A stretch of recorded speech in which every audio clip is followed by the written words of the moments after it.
know, I should have brushed my teeth. Yay!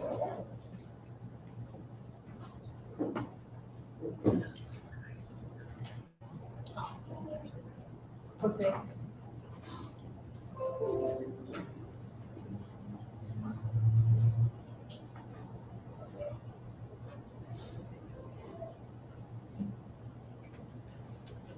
Hello, I'm Stacy Kline. I'm a CTE program specialist, and I'm here to welcome you to our first ever live stream of the Project Lead the Way professional development. We say professional learning now. And without further ado, I would like to thank Mr. Jimmy Brule for welcoming us into this amazing space in the auditorium. And they are elevating and extending STEM and NGSS curriculum district-wide, and that's why we wanted to connect with him today, and he's welcomed us into our space. Thank you. Yeah, you're very welcome. Thank you for being here. I actually really want to thank everyone in the room here today. For those that are actually streaming live, I cannot say how important it is to actually expose our kids to NGSS and the hands-on application with learning, applying their knowledge, and then scaffolding from there. We're actually in a room full of educators here and experts that we're going to be invited here in front of the camera soon, but all I can say is that believe in the program, apply it, and just you know, do it with fidelity. So our first 2 hours of this program, yay! And the Carver Elementary staff are unbelievable. We are going to spend a whole hour with them talking about how they're elevating and expanding their NGS STEM curriculum for the last hour from 2 o'clock to 3 o'clock. But without further ado, we are going to welcome our incredible trainers. They are Santa Ana Unified elementary educators and education specialists. They are experts in the field, and this past year they became official master trainers with ProjectLeadTheWay.org, the official organization. So we are very proud of them. Without further ado, Ms. Wendy Hammitt and Jessica Reyes. All right. I'm going to start. Okay. Welcome, everybody. Carver teachers, we're so excited to be here. We just saw some of your fresh faces yesterday, so thank you for coming back. For those of you online, we're so excited to have you guys so we can continue to provide that ongoing support that we talk to you guys about at our trainings that we get. I'm Jessica Reyes. I am a special education teacher by training and mild moderate special education teacher. And right now, starting this year, I am a class teacher. I am Wendy Hammitt. I work at Roosevelt Walker Academy. I'm a 4th grade teacher starting my 27th year there. And I've been teaching Project Lead the Way now since 2016. And I just feel like it's a powerful program, and it has changed my classroom and the experience that my kids have. And so we wanted to just share that with you and provide you with some ongoing support for the program. Next slide. I don't like this slide.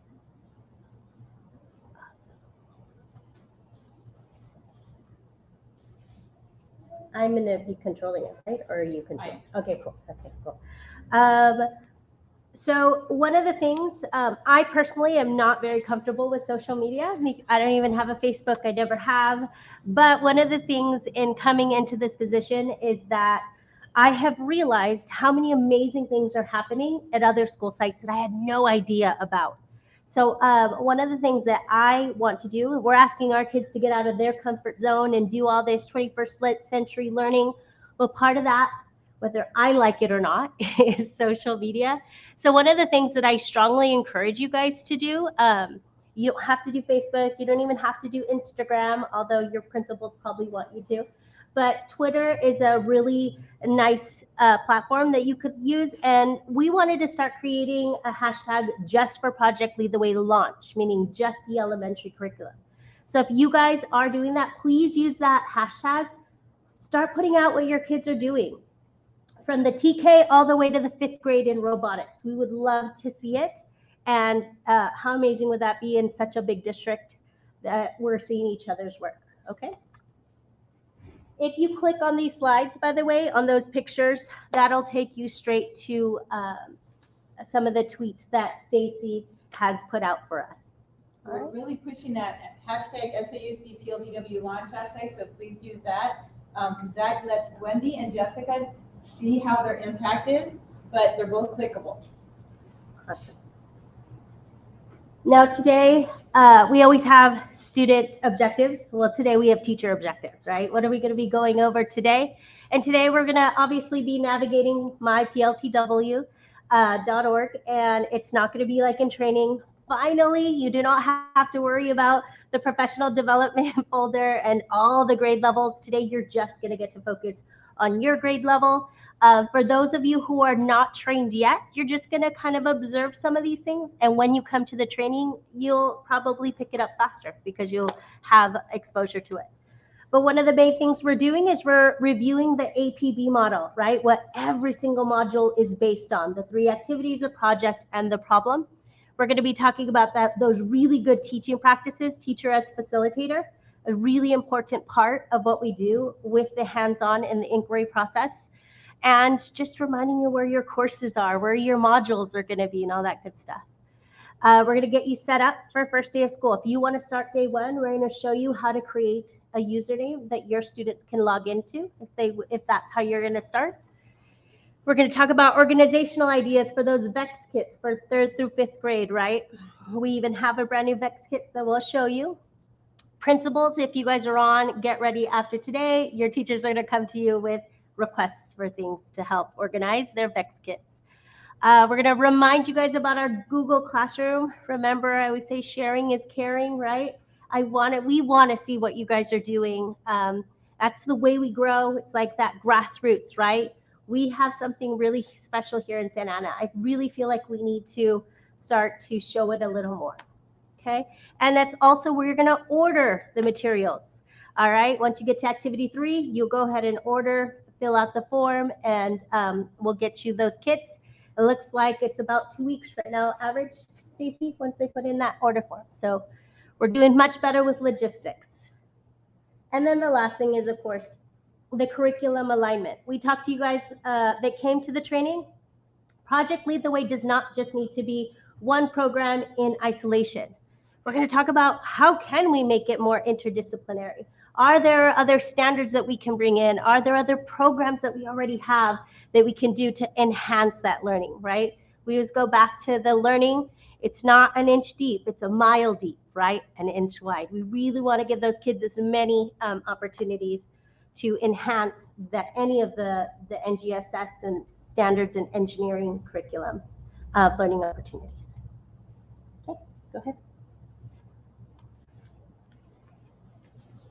So I want to start by going over the APB with you. If you've been through training, you've heard this before, but this is really the strength or the core of Project Lead the Way. Every single unit, TK through 5, is built around this same 5-part module.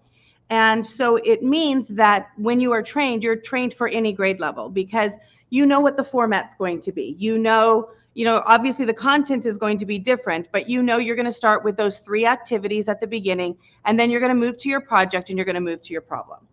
Every module, it opens up with a story. We have the same 3 kids, Angelina, Milo, and Susie, that encounter some type of real life problem.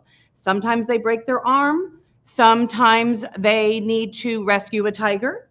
Sometimes they're afraid of bumper cars because they don't know if the restraints are going to hold them in the bumper car. But the kids are always where the unit begins. They start with us in TK and they grow all the way up through 5th grade along with their teacher, Miss Morales. Once we introduce the problem, we know what the kids are going to be doing at the end. That introduces them to their final problem that they're going to solve. But in order to get there, we start with the A. So the A is always 3 activities. The purpose of the 3 activities, and I say activities, I'm not going to say lessons, because some activities are more intensive or more have more parts to them than others. So one activity you might be able to do in a 30-minute block. Some other activities you might need to break over a day or 2. But we always start with those 3 activities. The purpose of those activities is knowledge and skill acquisition. So the students start building whatever the big knowledge is that we want. So we have several units on biomedical science, and so it'll start looking at different parts of the human body and how different parts work. In kinder, they're looking at bones and structure and function. In 4th grade, they're looking at the human brain. And we start building that knowledge and the skills that they're going to need. Then we move on to what is called the project. It's the first P, the project. The project is a controlled experiment of some sort. So there will be the scientific process. The students will have a question that they ask. They will make a prediction of what they think is going to happen, and then they trials. They'll try it out. They'll get their data, collect their data, and then explain their data. So they go all the way through the scientific inquiry process as part of their project. And this helps them to apply that knowledge, but in a more controlled situation. And then finally, we move to the problem. The problem is the same problem that was introduced at the very beginning, but now the students are going to solve that problem by going through the engineering process. And although every problem will have criteria, how they know they are successful, and it will have constraints, which could be things like available materials or the amount of time available to them, all of them will be able to solve the problem in any way they can, as long as they meet their criteria and their constraints. And so the students solve it, but you get a lot of different products at the end. And for this one, they go through what's called the engineering process, similar, and I think she's going to go over that, but similar to the scientific process, but slightly different. Each module follows that same pathway. So you know at the beginning, you're going to be doing activities, helping build skills. Then you know you're going to have a project where you're going to apply those skills. And then finally, you have your real world problem that you will solve. And it goes TK through 5 the same way. Like Wendy was mentioning, we just kind of want to highlight for those of you who aren't trained, Project Lead the Way has done of really merging the NGSS with the engineering process. So like she said, in the project section of every module, it's almost always going to be inquiry based. And they show the kids this exact scientific inquiry process. Well, if you don't look at it super close, don't they look exactly the same, right? The engineering and the inquiry, but there are differences. But we do want to point out to our kids, right, that they are similar in the fact that they are circular, right? What we're asking, what we're predicting or exploring is going to dictate whether we kind of move on or if we need to go back and do something further. All right, so they are circular.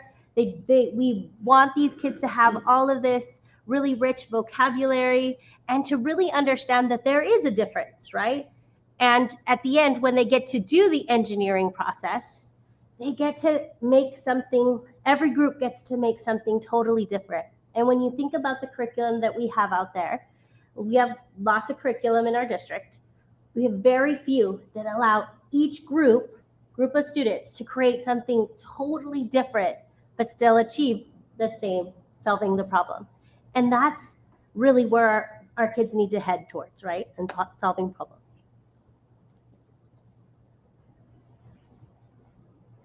Now, the other really good strategy that we do not want you guys to forget is to remember, Project Lead the Way is very big on us not being the sage on the stage. That direct instruction where we're doing the talking, the kids are listening and might be a little engaged is not the direction that we're going.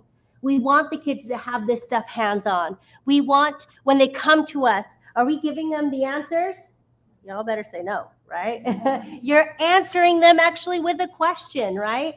And there's lots of little suggestions on ways that you can do it. But the biggest thing is that you're helping the students get to their answer by asking them those questions, right? So it's purposely asking those questions that you know that's going to get them there.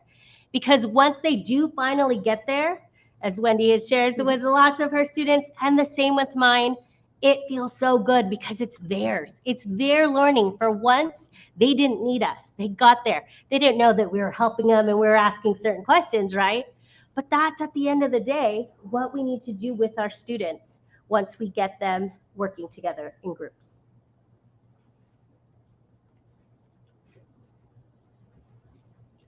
I'm going to add on to what she said there because I think Project Lead the Way puts it really well. Instead of sage on the stage, they call themselves the meddler in the middle. And I just think that is such a good way to think of us. And that's really what we are, is we're just pushing them forward. We're the meddler in the middle. So one of the things that we would like to do for you guys today is go back into the My Project Lead the Way website. When you get trained, it's overwhelming. There's a lot of information, and we get a little bit lost in that website. And so we're going to go ahead and have you go ahead and log back in so that we can look at a couple of things on the actual website. So if you would go to myPLTW.org. If you have a username, go ahead and sign in. If you don't, I am going to display one up here as well.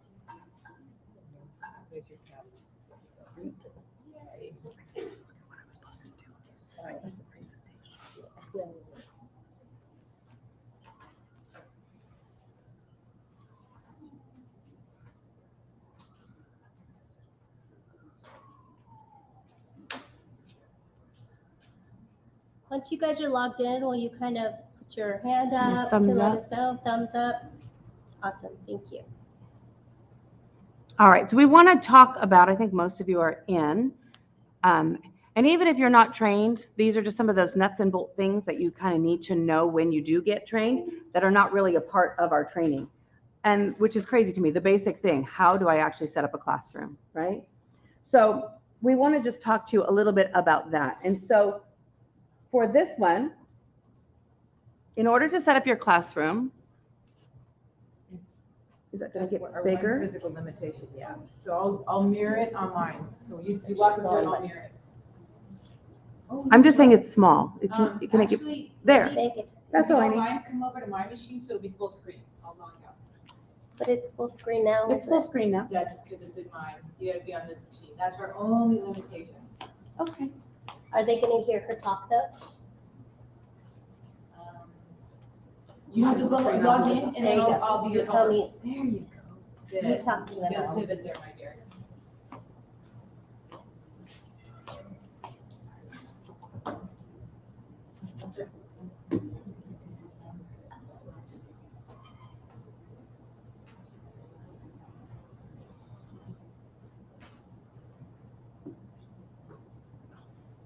Okay, so we're going to actually go up next to the My Project Leadway icon to where it says My Sites. Somebody's saying? Oh. And this is where we start our classroom. So go ahead there. And don't be afraid to ask questions. They will repeat your question on the screen for you. So this is for you guys, so please ask if you need help. And then you will only have your own school site here. Do you want to go down and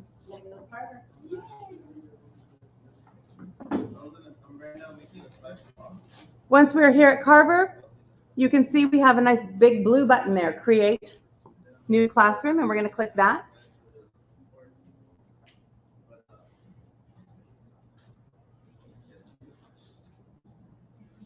Who wants their classroom made?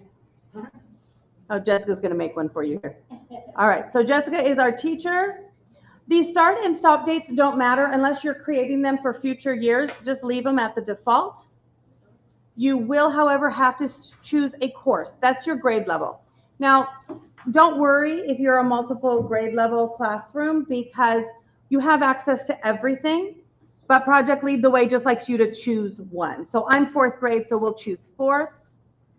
Wendy, just to clarify, you do have to, you'll create another course if you have to do another grade level. You'll have to do another course for that. So what you choose is the grade level that will be displayed. Will you repeat that, please? What she's saying is you have to create a class for every grade level if you are a multiple level room. You don't need a section number. You should be able to slide down. You do need to give, nope, slide down. Sorry, thank You do have to tell it a number of students and then create the classroom. Then we'll click View Class. And this is where kind of the fun part is. There are 2 ways to create student accounts. Okay? So Project Lead the Way, the website itself, is intended for the students to log in and actually interact.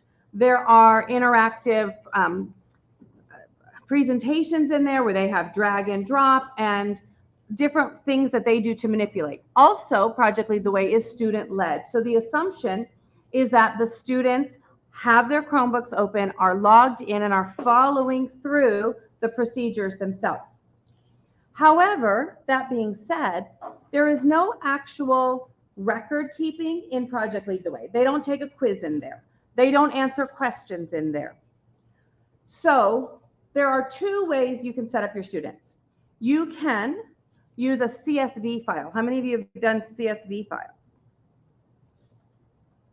Okay, well, we have a slideshow for that. A CSV file is really easy to do. You create an Excel or a Google file. And you know, if you go into Aries and you download your roster as an Excel sheet, then you can, here's rostering with a CSV. Oh, because you're not in there with me. All you have to do is a save as and change it to CSV, which is a very bare bones, simplified way of saving it. And then you can upload your students into the program. We are not going to recommend that way to you. If Project Lead the Way, they will create your usernames for you, and they create very long, kind of convoluted emails or login information for your kids. So there is a much simpler way, and that's what we would like to really focus on. If you want to do CSV, I'll be happy to show you on your own computer, but we're going to show a much simpler one. So on the, okay, wait, now you're whispering over there. Yeah, sorry to interrupt. It's the fun logistics of like live streaming and doing this. You actually could do it on here. Even though I'm showing this and you can see this, what's coming up on YouTube is just this. So will you? But they can't see this, the people here. They're looking at yours, actually, Jess. Okay, so they're looking at mine. I'll follow you. You go Yeah, kids. you're gonna mirror, yep. So you're using YouTube. I got you guys. All right. Okay. So that's what's live on YouTube, and this is what they see live. So they see you, Yeah. YouTube sees you. So Wendy, you go ahead and walk through it, and she's mirroring you. Okay, but that means that the YouTube people didn't see this, so I have to do this again, Yes, right? exactly. All right, so I'm going to click Carver Elementary. I'm going to create a new classroom, and Jessica wants you to sign in.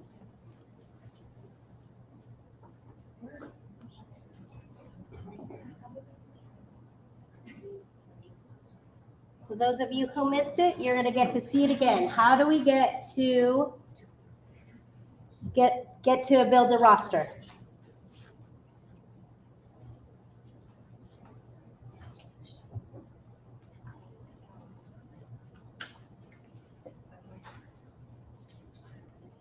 All right.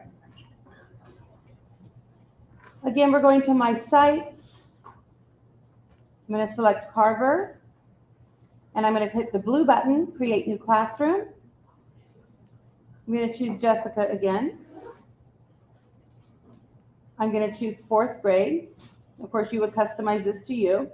And I'm going to put in how many students I think I'm going to have and create the classroom. Notice when you do that, we get a pop-up that gives you a classroom code. Each classroom will have a unique code. I'm going to go ahead and view class. And then I want to create what's called a shared user. A shared user means every student in my class will use the same username and the same password. They will have the same ability to drag and drop things in presentations. They will not be limited at all, but they will have actually be able to log into the program to do all of that, even though they're all logged on together. So I'm going to go over to the blue on the side where it says create shared login. And I'm going to pick a password. Your classroom number, your favorite animal, whatever it is that you are willing to share with the students so that they can log in. And remember, every kid is going to have this one. So we're at Carver, so I'm going to type in a capital C. I'm going to make it Carver MPR because that's where we are.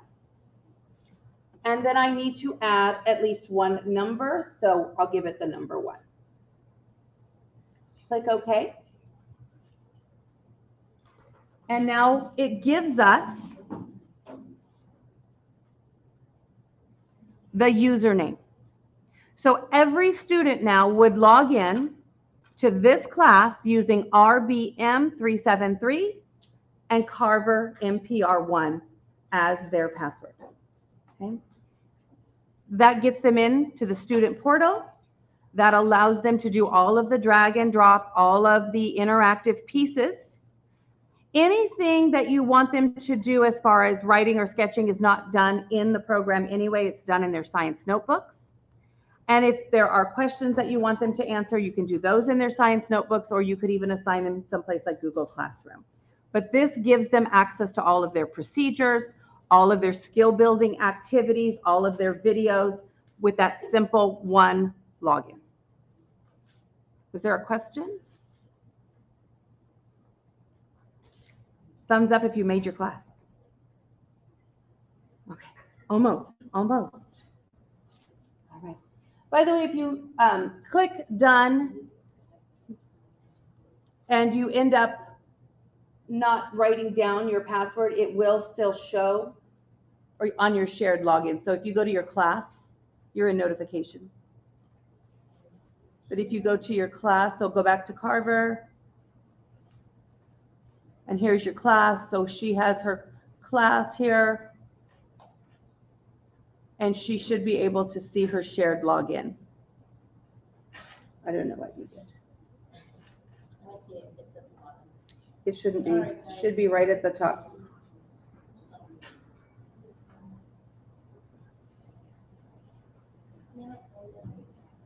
Can you just go back one screen? And go to, are you in the Carver? There, yeah. See my name. It's been done twice. Maybe that's why. Maybe I did it under this. There it is. Okay. So now it has the shared login. See here it says shared logins, and it has name, username, and reset password.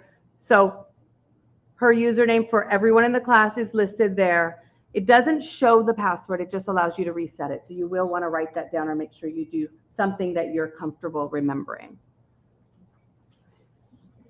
If you want to do the CSV, I would be happy to show you that, but I also have a link that has some screenshots of how to do that. When you do the CSV, it does create unique usernames for every student. Usually it's a piece of their first name, a piece of their last name, and some random numbers. And I'll just tell you as just a very practical point, it took me forever because they're long and the kids mix up zeros and O's. And for me, they just added about a year, 2 years ago, the single login, and it saved me hours of time and headache. So I had to print them out. We had to glue them down. Every kid had to have them. So I highly recommend using the single sign-in. If you really want the CSV, we will attach the screenshots of how to do that. All right. We're going to go back to our main page for Project Lead the Way and just do a little review of our courses. Is that what we wanted to do?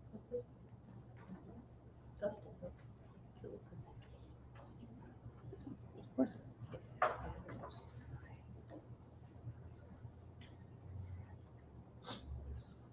So now that you have your class, we want to make sure we know how to find our stuff, right? So we're going to go ahead and click on the My Project Lead the Way icon, which takes us back to the main page. And the icon that we use 99% of the time is the Courses tab. So we're going to go ahead and have you click on that Courses tab.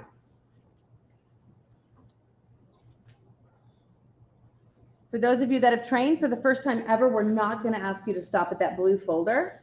I'm going to ask you to slide down underneath it. Can you click Courses?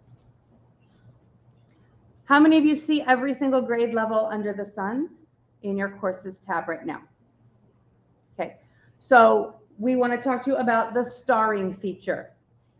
You only teach, for the most part, one grade level, and so you don't really need to see every single grade level.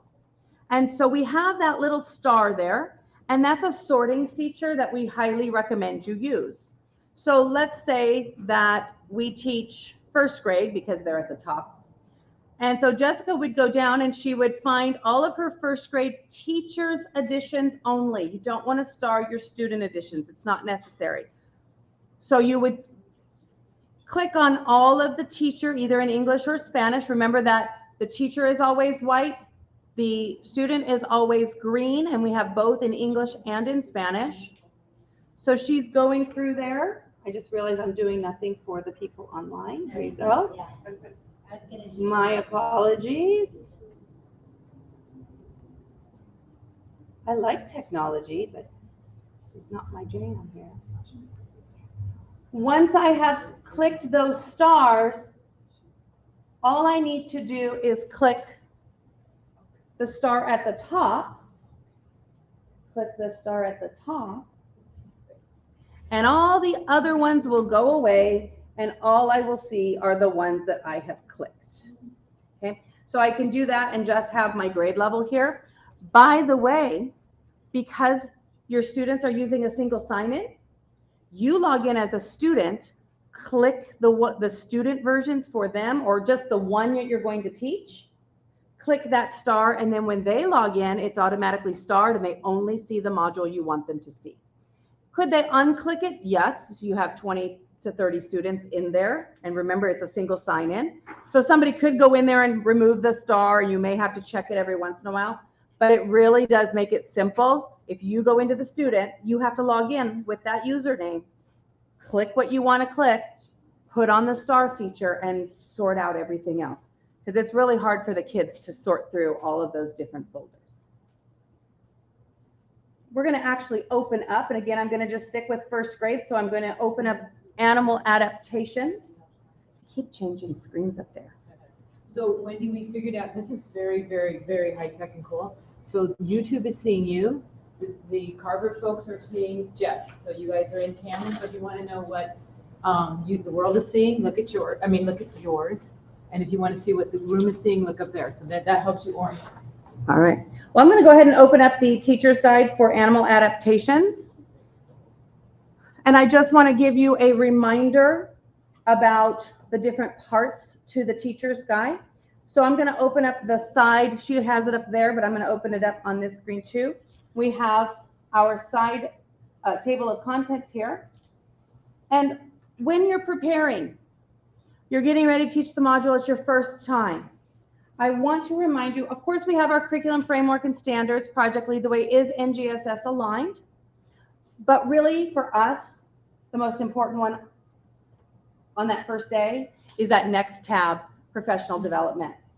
There are videos in there to help support you. If there is an activity, I had a new module this last year, and it was making a wave with a slinky. I'd never done it, and I'm in my head, I'm thinking, I think I know what I'm doing. But I went in, and there were two women and a black table and a slinky, and they showed how to make the wave. And I went, okay, I can do this. There was an earlier one where I had to crash cars, and I could never figure out how they wanted me to set it up. It just didn't make sense to me. I'm very visual. And I went in, and there was a video there. So don't forget that this professional development tab is here. It has a lot of great resources. I'm going to go ahead and just open it really quickly. It has general ones on things like how to facilitate, the launch log, things like that. But if you look at the second blue link, this one has the specific project or professional development pieces to support this module. So you always have those additional things there. Going back out, there's a guide here on rostering students. There's our family and community relationships. And then the next one I'm going to actually open, which is our Project Lead the Way launch log. These are our science notebooks. Remember that kindergarten through second grade, each notebook is specific to the unit. So if I open the Animal Adaptations launch log, which is a PDF download, if I open it, I know. You will see that because this is a first grade unit, this one is specific to the animal adaptations. So we know they're going to do something with, if I look at page 3, there's something about camouflage. They're going to do something about protection. They're going to look at locomotion. They're going to look at food. And then they're going to do something with birds on the next page. So this one is specific to this unit. Kindergarten through second grade, unit specific. 3rd through 5th grade, it's generic, okay? So for me personally, I use a science notebook for 3rd through 5th. Going back to our, going back to to our unit, excuse me, back to our module, one tab back.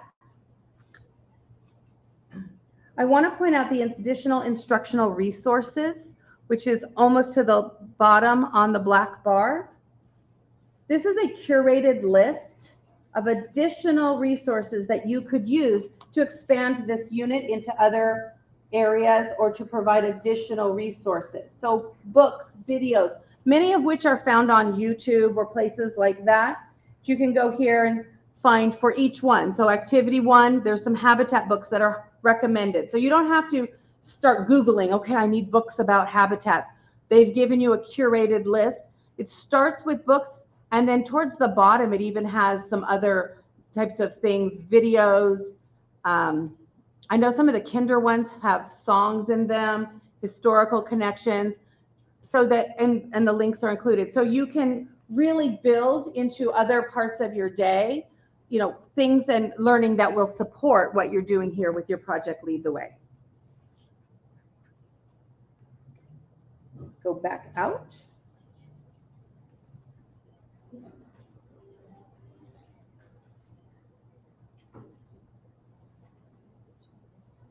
Ready to move out of the thing? Oh, materials. Sorry, one more thing. And now I'm doing what I do in training. I have 15 tabs open, and I don't know which one to go to anymore. All right, the last piece that I want to make sure that you know is if you click on any of the activities. So let's go down to activity 1. When you're ready to prep and you have your big box of materials, which full kits, many of them come in a box about this size. The refill kits come about half that size. But at the beginning of every activity, at the beginning of the problem, at the beginning of the project, it will give you a list of things that you will need to be successful in that. 99.9% of the things are in the box. We talk about that a lot in the training. If it tells you you need paper clips, it's in the box. If it tells you you need tape, it's in the box. There are every once in a while a few things, but it's usually something that wouldn't make sense. You know, it's usually a device or something like that. Now, in this case, the one that we happen to be looking at, well, the YouTube people are looking at, it actually has an ebook that it asks you to download that would not be included. The launch logs, those are not included. They have a PDF. You can send them to the print shop. You can order them from Project Lead the Way, but that's not included in the box. Pencils, markers, glue, things like that. But anything that the kids are going to put their hands on is usually included in your kit. So you want to organize your kit when you first get it.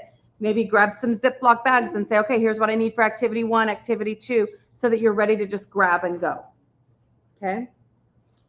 Also, things that the kids build on. For example, in 4th grade, we do a model of the brain, and it comes with 15 sheets on poster board of a body outline, but there's always going to be a matching PDF. And so I don't like to make my kids share, so I just print out the PDF version and I let everybody make it instead of only, you know, doing it in partners, just because I want everybody to have that cool brain to take home. So if there is something that's printed, it's a paper type thing, there's usually always a PDF version of it within the module as well. All right.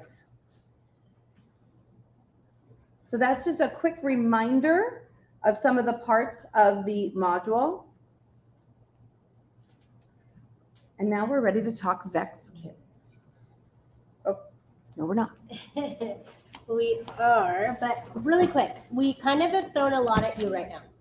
I want you guys to look and see, first of all, can you create a general username at least?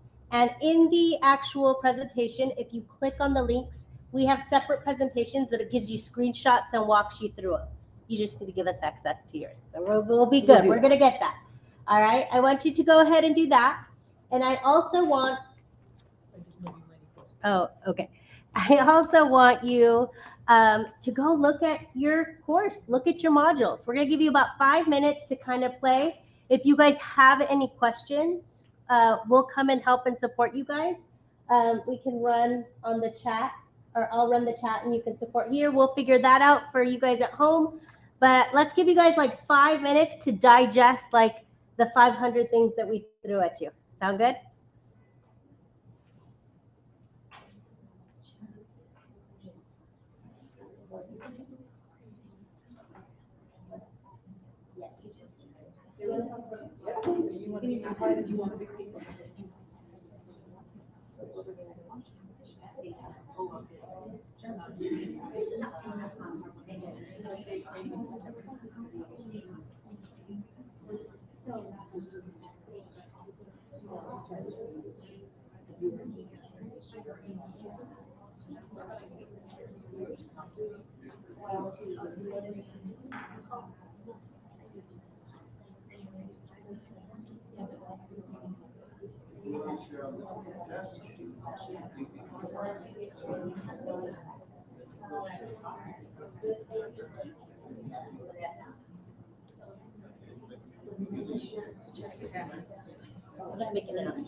Guys, I do want to give a friendly reminder. If you have not been trained, you're not going to have access to any of these modules. All right, you're not going to be able to create a class, but hopefully that's going to entice you to want to come and get trained so we can get you access to all that stuff.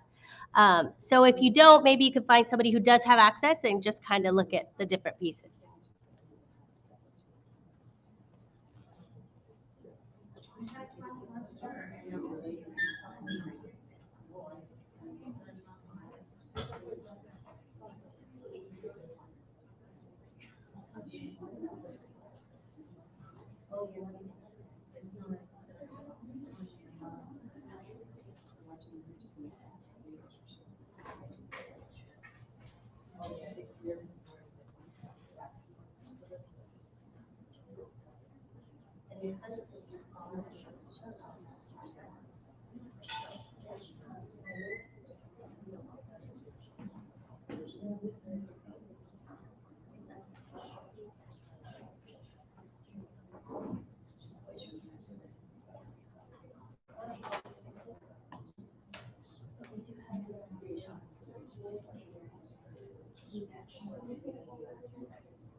Sorry, can we do it?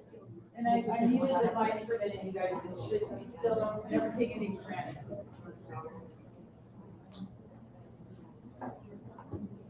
Yeah.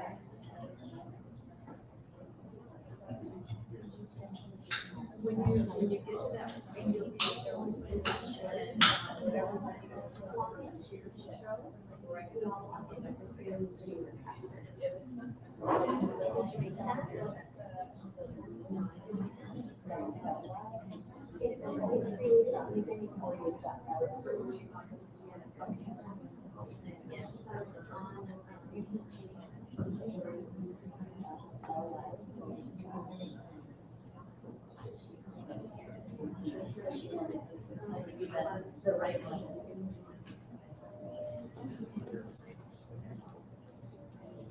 I muted this mic, so remind me to unmute it when you're ready. And then all YouTube can see is their slides, so you guys are good.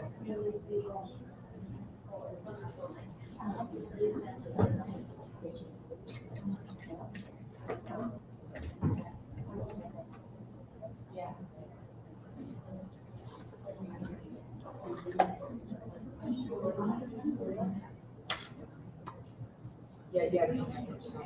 And then when the time comes, I'm gonna make an announcement and say that this is the organic part of the program. We're gonna try to share Carver's magic. So bear with us, but mainly do most of the talking. And then and I will start to the moment, and then we'll make it work. But it'll be kind of a fun, like They're gonna try to show you something. Show it. I'm trying to read my master's this year. It's telling me I'm not authorized. Yeah, and I go by to my studies. I have Barbara. I says Barbara. But it means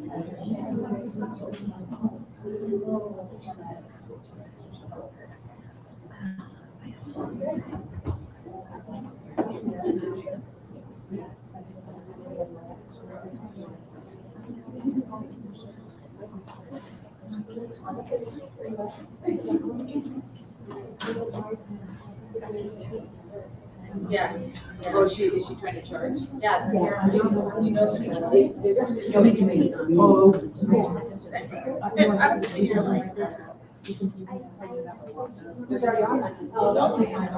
I've got a charge right now. In fact, just want to use mine. Yeah. Look at Wendy. You can use it. Okay. Because are you going to show it in a minute? I'm not gonna, I just, Just keep an eye in case I have to, So just keep an eye on that. let me just, because just in case I didn't give permissions on anything else and I need to fix it. I have PLTW on the phone. It's saying that I'm not marked as a teacher. I'm just general public. They need you to say that, yes, I'm a teacher. Hello? Hello? It is. Hi, who's this? Hi, Zach. I don't know what Gmail you have. Try Wendy.Hammitt@SAUSD.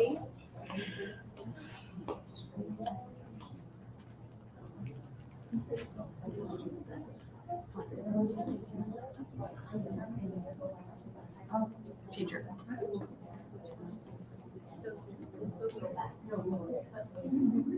Absolutely, she is a teacher. We're actually doing like a little rostering little party here, and we're having a couple teachers with that problem.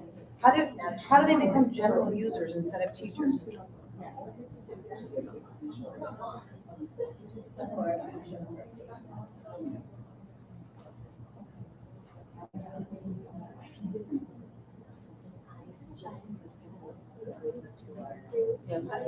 Hold on, just one minute.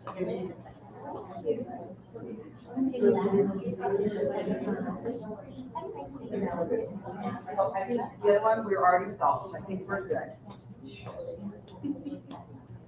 All right. Okay.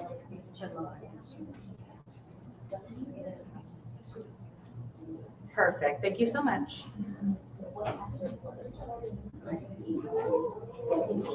No, that's everything. Thank you so much.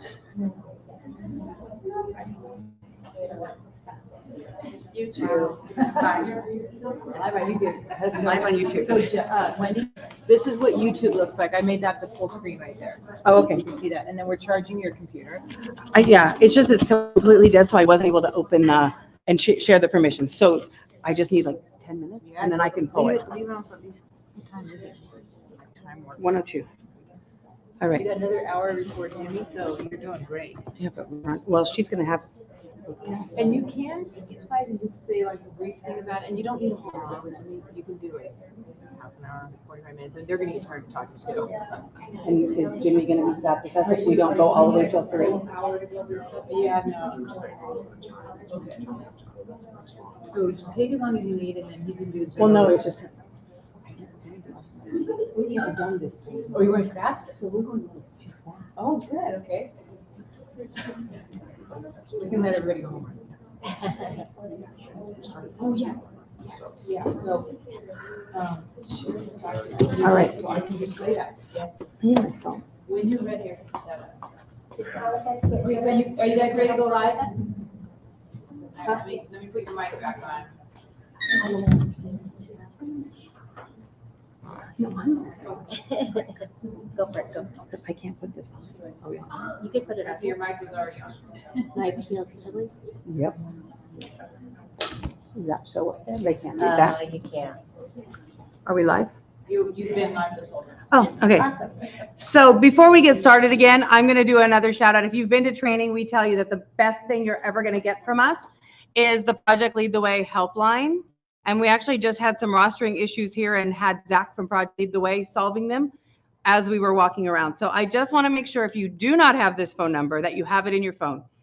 Project Lead the Way, 87335-7589. You can also email them at solutioncenter@pltw.org. They are incredibly receptive and they never ever get frustrated. There was one Sunday I was preparing to start a new unit and I talked to Kevin probably 4 times. We became very good friends that day. They are there to help and they're great at troubleshooting any of the tech issues. They're really good at. Jess?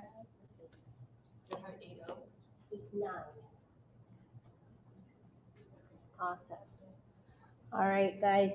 And remember, if you didn't get to create a username, there are embedded presentations inside the slide that you guys could use later to help you get there.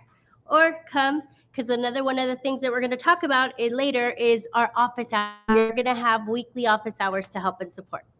Okay. And one more little tip, sorry about the Project Lead the Way, the username and the password. Put it on your whiteboard. It's not a secret. Everybody gets to use the same one. You'll never forget it. Put it in the corner somewhere and let everybody have access to it. Okay, once you create it. You guys ready for the desktop? Yes. Now? So the next piece we wanted to talk about was the VEX kits.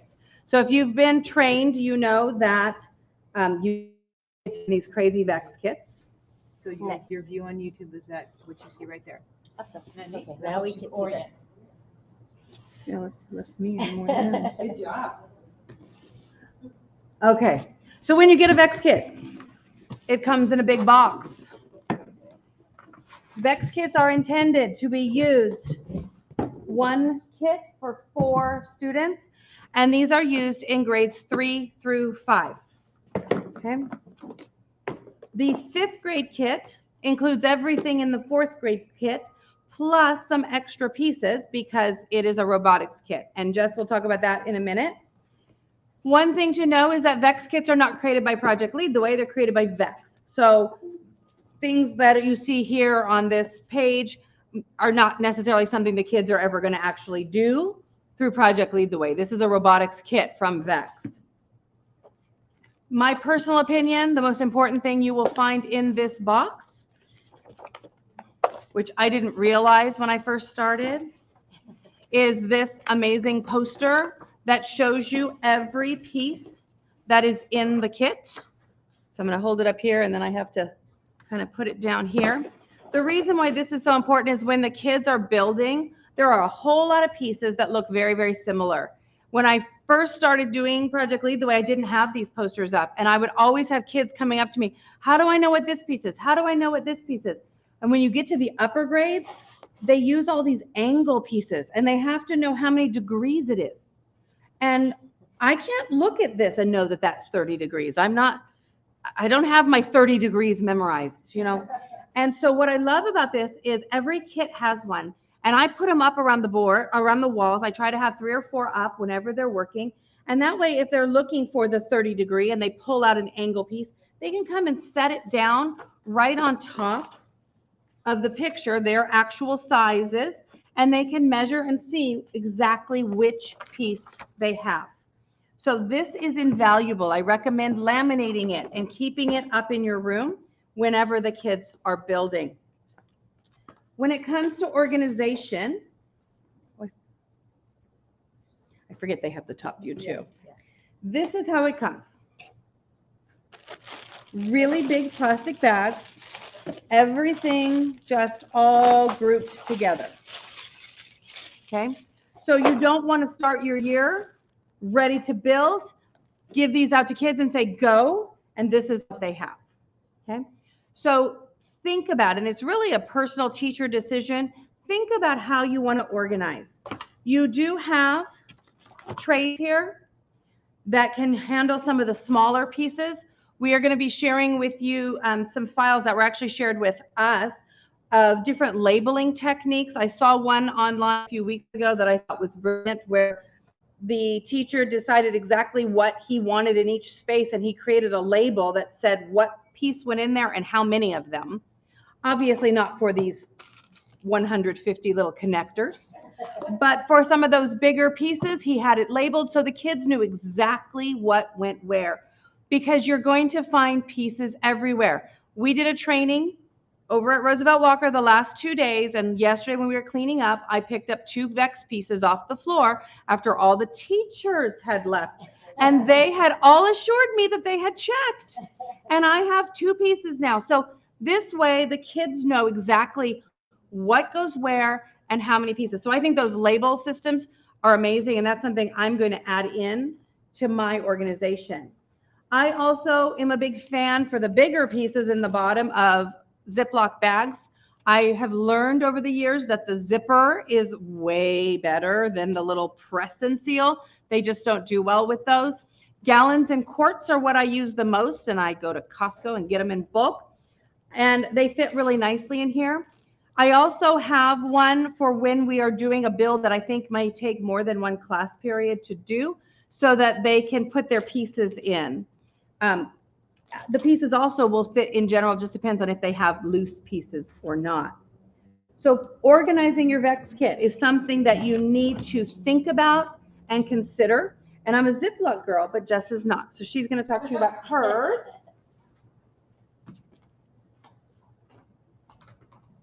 Tell me when you want to switch views back to you guys, not the table. Yeah, no worries.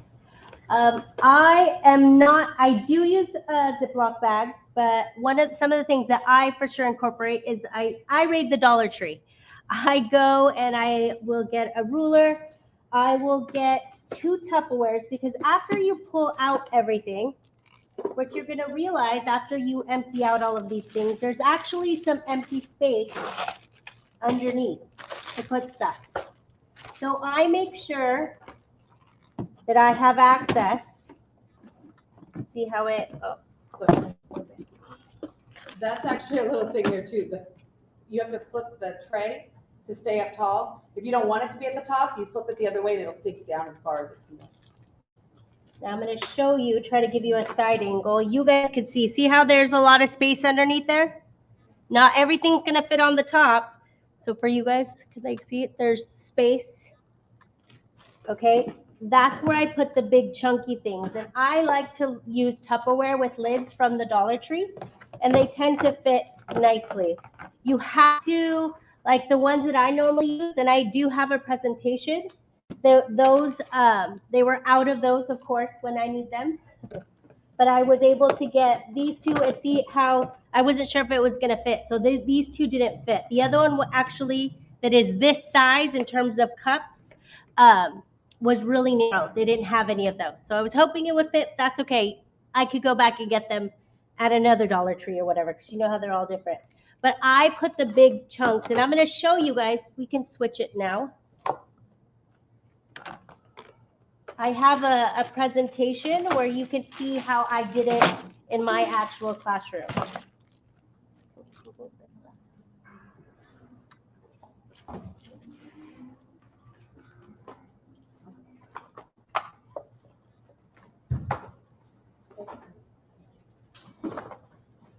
Really quick before I go in and show you exactly what that organization looks like. The other thing at the Dollar Tree that I highly recommend is you get the 5-gallon Ziploc bags, again with the sliders, because the reality is that we never have enough time.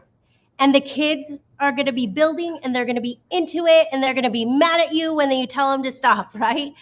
So you don't want them to have to go disassemble or put things back or shove things, because that's when those kits are going to get real messy or don't close. You're going to have them tip over, right? We want to try to mitigate all that stuff. So what I like to do is I'll number. So if this is my number 1 kit, number this bag, and they get to put everything that they're building. Now, I usually do 5th grade robotics, so I get the really big ones because their builds can get pretty big, right? So I found that no matter how big they're at, wherever they're at, they usually fit in here. So this is one thing really quick that I wanted to show you guys that I would suggest as well. But if you go to the slide presentation, you're going to have to go show them over there.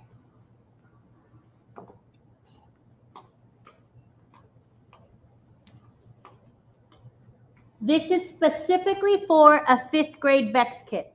Remember, we told you guys not only are the VEX kits fifth grade ones way more expensive, there's all these additional pieces. So I kind of want to show you really quick once she can get to it. Yeah, you have to click on it. Yes. We made Stacy proud. These are literally the items that I bought at the Dollar Tree that fit. And as you can see, so, and I even, if you scan in, like the one at the top, I think is like 9 cups, but it's narrow. Obviously, it's that corner piece that I wanted. And then I have the regular 12 cup tag Tupperware. But another thing that I'm really big on, let me go to the next slide, is I give my kids a kit, but I also have a bunch of items that I make them check out. So those are items that I take. From 3rd grade to 5th grade, I highly suggest, you don't do it, right? She does a shake test. Remember we talked about these magnets in the kits? Let me catch up that slide. One moment. It was not happy with changing tabs. So what I'm going to do. Remember, this fits in a pocket really nicely. She just does a shake test. She throws it back in, and they go. I just don't want a chance that it's not going to be there next time, so I make them turn it in with their stuff. And so I'm going to show you when it comes to the 5th grade VEX kits, there's way more pieces that I'm actually collecting. But 3rd and 4th grade teachers, if you choose to check in, it would just be the magnet.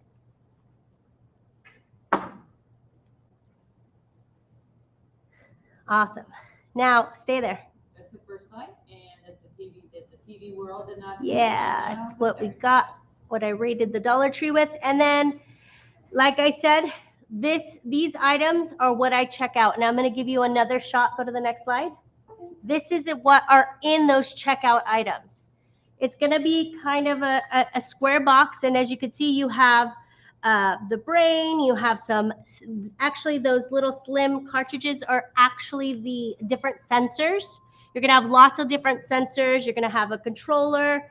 I just try to organize it, tuck it, and do whatever I can in that box. That box I check out, okay? Because I can't chance. If I lose the brain or the battery, I don't have a working robot, right? So there's just little things like that that you can, I highly suggest to check out. But if you are way more easygoing than I am, you know, do what works for you in your classroom. Go to the next one. Remember the bottom of the bin? This is what I put in at the bottom in those Tupperwares. I put all my beams in one, and then I'll do all the rubber tires and all those pieces in the other.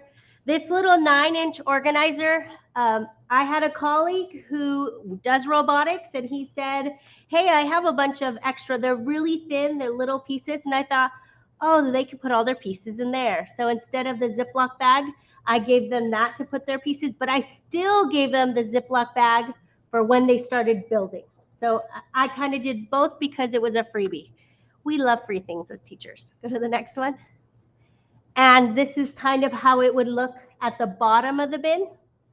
And I'm a big number system, Rick Morris, right? I number everything. It's just easier. If stuff falls, the bigger stuff, if you've numbered it, you're going to know who it belongs to. Next one. And this is what I put on the top of my bin. Wendy's don't look nearly as full in the training if you look at it. But guess what? If my bin goes toppling over, I'm chancing maybe a lot of more pieces going in. Gosh, you did it you've been since 2017. So I've been since 2016, and I've only had a kit drop once. So That's do what works for you. She dropped 3 of mine yesterday. Oh, but nothing fell out. Go to the next one. So these are just some ideas, and this was I wanted to show a picture of what Wendy was talking about with the labels. We wanted to show that. Remember, Project Lead the Way, we like to share, right? Sharing is caring. They're sharing with us. We're going to share it with you guys. Go to the next one. Well, and I'd just like to give a shout out there because I found this in the community. So Project Lead the Way has an amazing online community. You can join just a general community or your grade level, and people put things in there all the time. And I know some, because we talked about the launch logs being not custom for 3 through 5. Some teachers have created them for 3 through 5 and they share them there. And this is also where I was just looking for new ways to organize my bins, and they had these label ideas. So there's amazing resources in the Project Lead the Way community. No more going off without the microphone because I have to repeat most of it. Just for those of you guys who are online, she was just giving a shout out to the Project Lead the Way community because that's where she found a lot of this. If you sign up for just a general or your grade level, I personally, if I'm sticking to one grade level, go for that. And that's where a lot of people share the things that they've created, like this person with all those wonderful labels. All right, now one really thing, I'm not going to show you this video, but my 5th grade teachers, you're going to get all these awesome robot kits and you guys are going to organize them and the kids are going to turn them on and it's going to say something about needing an update and you're going to be like, what? So, because that's exactly what happened to me last year. I went ahead here in this slide presentation, you're going to be able to go at the top to that website. Here's a YouTube video of exactly how you update the brain. I wish I could tell you that it took only 1 minute, but that is not the reality by the time you connect everything. But the beauty of it is once you do it once, I did not have to do any of my kits the rest of the year. So I kind of suffered for 1 day, but it's worth it. And one thing, mine did have issues. So just like Wendy had mentioned earlier, VexIQ is not technically a part of Project Lead the Way. It's its own separate vendor, and they just kind of use their parts. So when I had issues with updating the brain, I did go ahead and call that number, okay? And they were able to help me step-by-step directions when it wasn't working for me. All right. Cool. I think that's it for that one. It's all right. Go ahead. Can I close this slide deck? Yes. So that's kind of it with our VEX kits. I know TK to 2 don't have VEX kits, but you guys have a lot of consumable materials. So don't be sad. Your kiddos are going to just be doing different types of hands-on.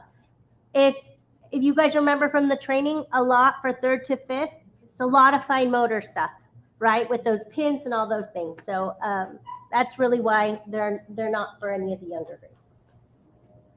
Who's gonna have? Go ahead. I just wanted to add one other thing, and that is in our Google Classroom, we do have a list, an inventory list for the VEX kits. At the end of the year, I have my students go through the basic pieces. I don't have them count the 150 connectors, but I do go through all the basic pieces and they do a checklist to make sure that everything is in there and kind of organize the kit at the end of the year so it's ready for the next year or ready for the next class if you're sharing them between classes. So the kids are great helpers for that, and that document is available in our Google Classroom.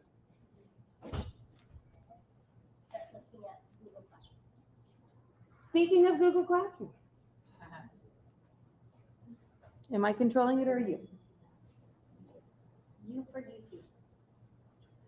Now, Project Lead the Way has their own community, but we decided that Santa Ana is such a special place that we needed to have our own community. Because I know, especially just in this room, how many teachers do amazing things in their classrooms. So we want to start sharing with each other so we're not reinventing the wheel. They don't need to see my face. You got it, right? They got my voice. All right, cool. So we created our Project Lead the Way community, and this is really a place where we can share with each other and just help each other problem solve. This is where Jessica and I post our Zoom link and our office hours. So we try to have office hours every Wednesday from about 3:30 to 4:30, although life happens, and so sometimes we are a little off on that. This is where we do that. Can we go to the actual Google Classroom page? We're looking at 2 different things. Oh, perfect. And then Wendy, that's what YouTube's seeing. What's this? Is that up there? That's yours. Okay. You got it? All right. So the way that we have organized it, the stream just kind of gets kind of crazy, but if you go under our classwork tab, this is where you're going to find all of the resources. So some of the things that we talk about, like how to roster, how to set up your classroom. So to interrupt, can we show them the code to let those, for those who have not joined? Okay. So for those of you who haven't gotten a chance, the link wasn't working, there's a million reasons why, or you're just not there yet with your training, but you're coming soon, go ahead and log in to Google Classroom, and here's our code, and please join us.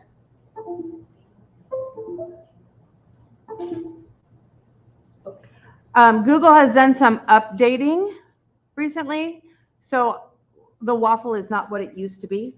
So you may not have Classroom there. I created a folder on my desktop and put all my Google links in there because I was tired of searching for them in the waffle. But you can go ahead and just, if you Google Classroom, classroom.google will open up your Google Classroom. So this is ours. This is for Santa Ana teachers only. This is just where we share, because we know that we create a lot for our kids. We're natural born creators. My friend got hired in another district, and when they found out she was from Santa Ana, they were so excited because no teachers work like we work. We create for our kids and fill in so many gaps and holes for them. And so we wanted to just find a way to combine all of that creative energy together. Jess and I started putting our things in first, but I will warn you, we did this at the beginning of COVID and we were learning along the way, and other people have created much better things since we started. So be gracious and forgiving to us. So here's what it looks like. I'm focusing mostly on the classwork. The biggest thing right there at the top is our Zoom link, which allows you to join our office hours. Again, normally on Wednesdays, we're thinking 3:30 to 4:30. We'll probably stay with that. And then the second most important thing here is that Project Lead the Way order form. When you're ready for your next unit, this is where you go. Make sure you have your certificate ready. And if you're not yet trained, you won't be able to order materials because you do have to upload your training certificate. And that goes to Stacy just to show and keep record of who is ordering and that we are accountable to our training. And if you have friends that were ordering last year, as you know, we had a pandemic and we also had the global supply chain issues. So 50 orders were dropped from the purchasing oracle just because of time differences and things. So in addition to working with Jessica and our amazing storekeeper, Mr. Sal Venegas, a genius, we got all 100 new orders done in about a week. And I went back and I got all the 50 drop orders, and those are in Oracle. All 150 customers are going to get their stuff within the next few weeks. So it's been a team effort, but the supply chain issues are over, and we're so grateful. So thank you for your patience. One thing to know too is that the district used to have a warehouse where we would keep our Project Lead the Way materials, and they've really moved away from that. So they are trying to get those things out as soon as they can.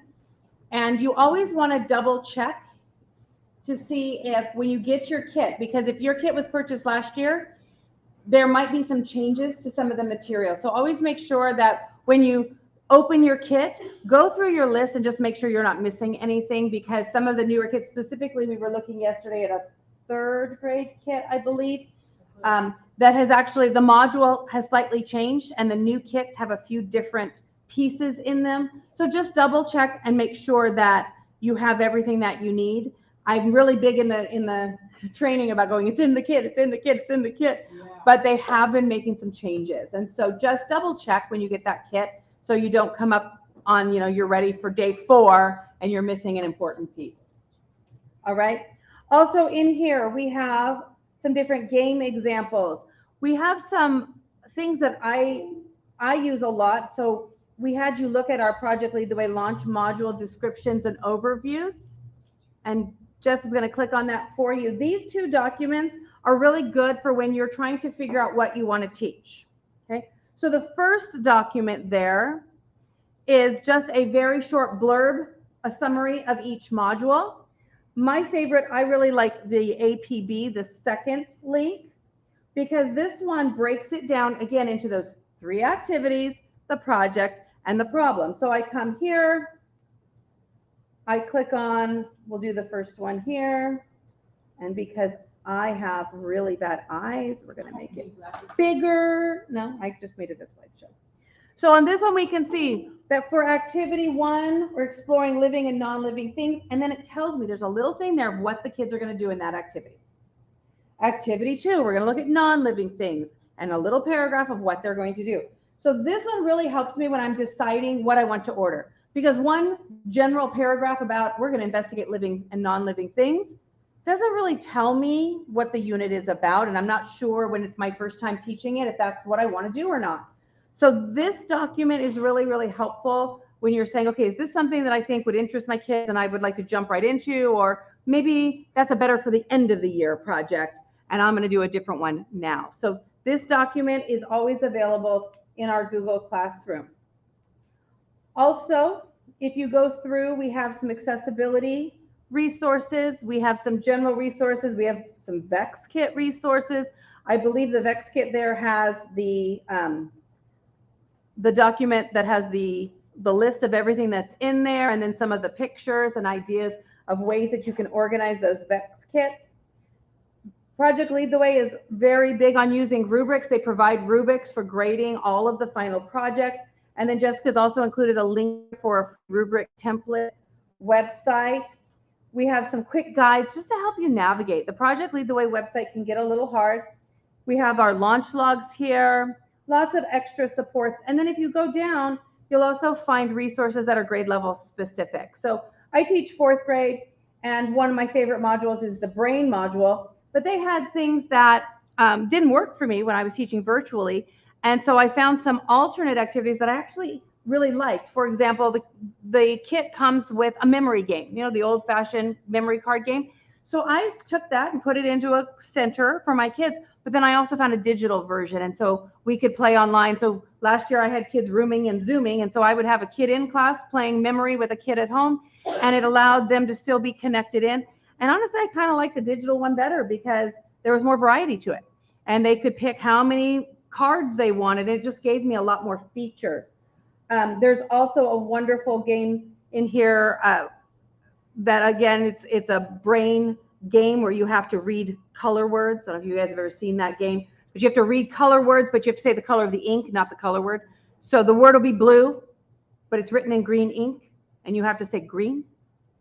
And that comes in the kit. You have cards like that, but I found a digital version. So the digital version, again, the kids can play it more than one time.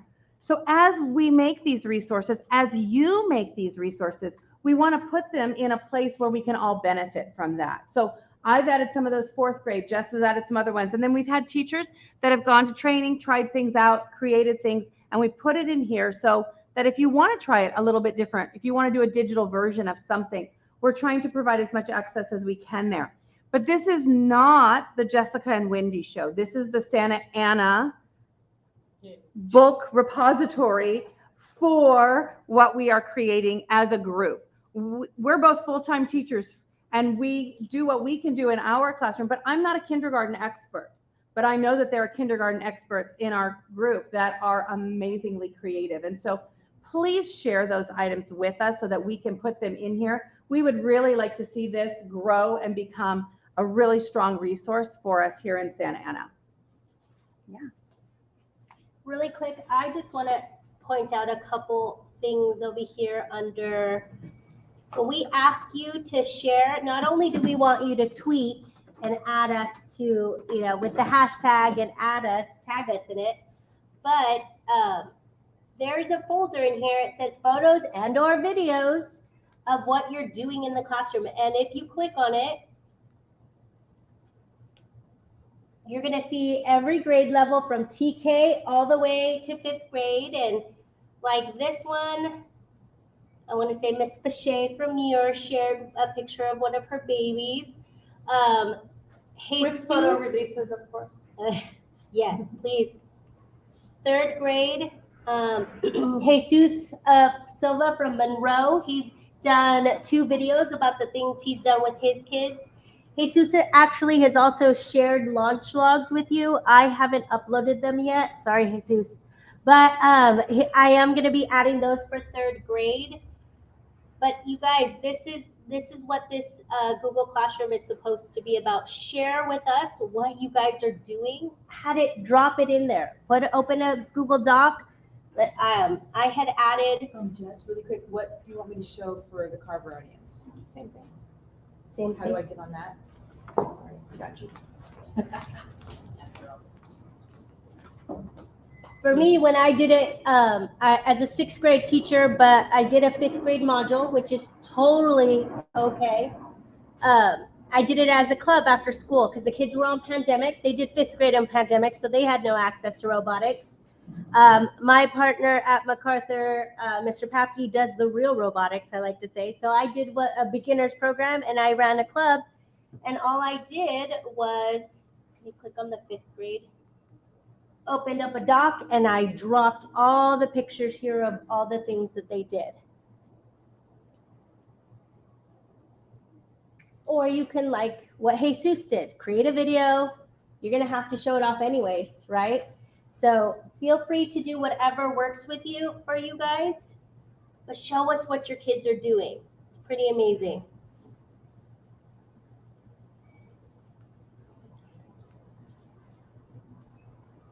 Launch logs, if you go into especially the 5th grade, can you go up to the launch logs now? Wendy does her science notebooks and will cut and have kids glue stuff onto there. Awesome. Remember, I have students with learning disabilities. So not only do they constantly, and they're English language learners, right? Does anybody have any of those, right? So I'm constantly, if I don't have a wall, I'm telling you, I create my own launch log. 1, it helps me plan, honestly. Number 2, it allows me to add in all those really good scaffolds with all that vocabulary. Unfortunately, there has such good vocabulary in all the modules, but unfortunately, they don't just have like a PDF yet of the vocabulary. Remember, Project Lead the Way is really responsive, but I guess they're still working on that request because I put that in towards the end of last year.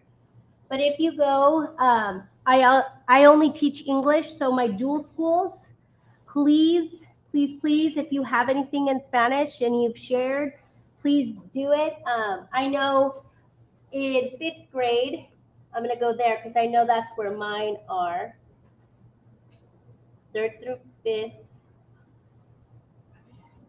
Oh, I apologize. No. I have to go to the teacher-made ones. So if you're in launch logs, you're going to go to teacher-created launch logs. And then you'll choose TK to 5. And here are just some of the ones that I've made. Jessica from Taft, Lostenow, is that how you say her name? Mm-hmm. She's graciously shared some of the stuff she's done. And if you click on it, it should just make a copy of it, insert your Bitmoji, and hopefully that helps you guys, right? So the point is to help each other. Share with us, send it to us. We'll upload it. All right. You can go back. Any questions about the Google Classroom? Can you just click on people just as a, we're all in there. Oh, yeah. Good point, Wendy. To prove that everybody is joining, look at people. Right now we have 250 teachers that have joined our launch log. Now, we know yesterday we hit 300, so we are missing 50 people. We'll go find you. Just kidding. Please join. Again, it's for your benefit. And it's also a great way if like we find any announcements. Hey, we're going to have extra office hours. Hey, whatever it is that we're doing. 5th grade, we really want to try to push robotics this year. Even if you're not a 5th grade teacher and you're passionate about robotics, like we might try to figure out something to do, you know, to get our schools going. I would love to do that. Guess where I'm posting it? I'm not emailing everybody. I'm going to send really quick. I'm going to post it onto our Google Classroom. So please join, please share. It only helps all our kids, which is why we're here. Well, and it's also a way you can network with other Project Lead the Way teachers. She said you can also network with other Project Lead the Way teachers. All right, let's get back to the presentation.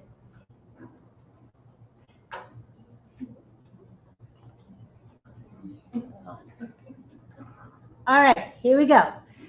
Last thing that you're going to hear us really talk about.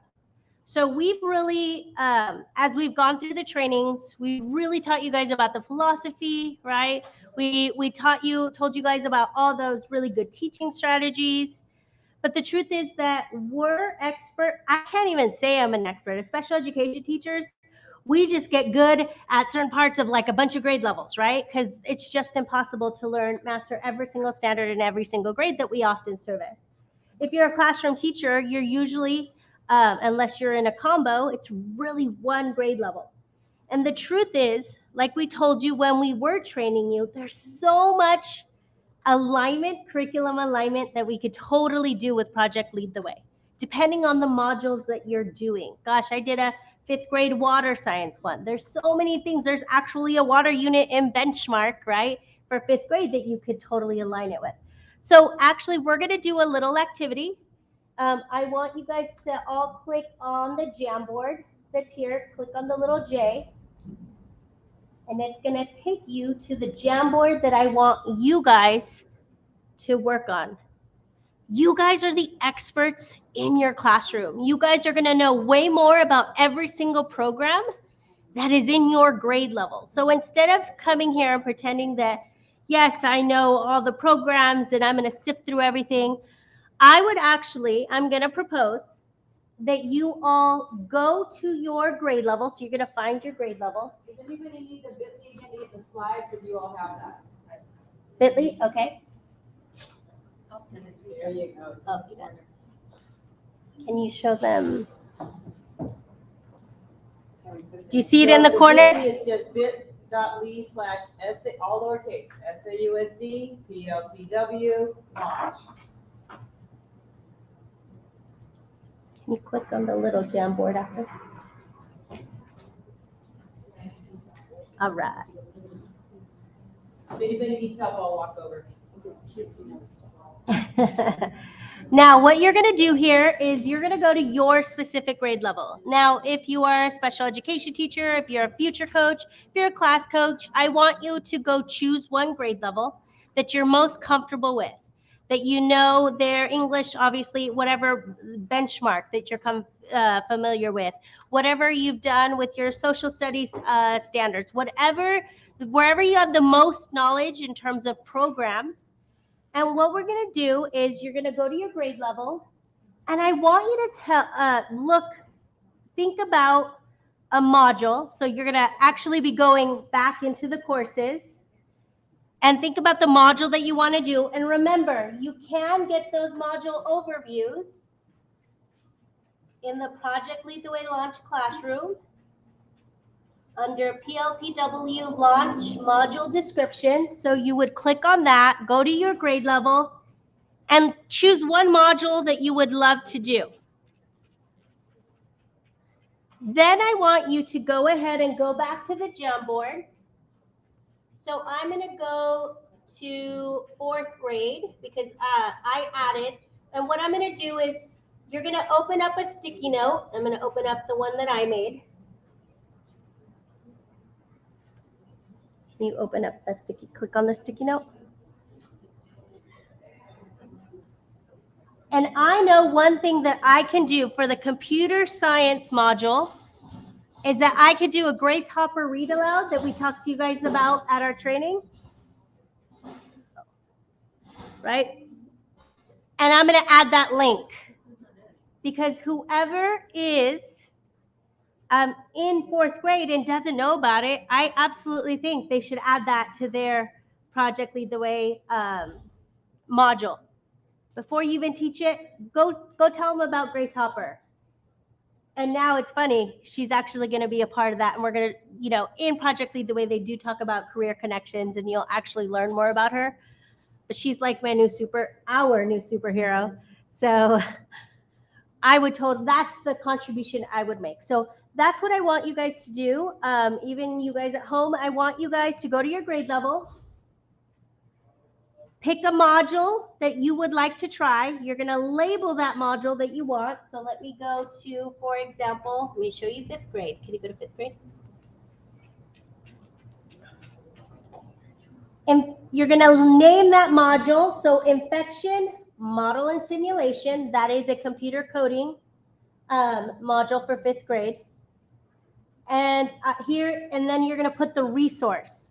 Now, like I said, I could have put Earth's Water, which is the name of another 5th grade module. And then I could put benchmark. I just don't remember the unit in benchmark that has to do with water. But I want you to write in what do you already have that could help align with the module you want to do. All right, we're going to give you about 10 minutes to do this activity.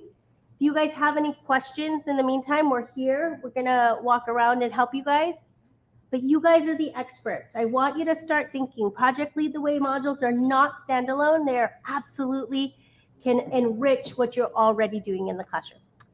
All right? Okay, get started.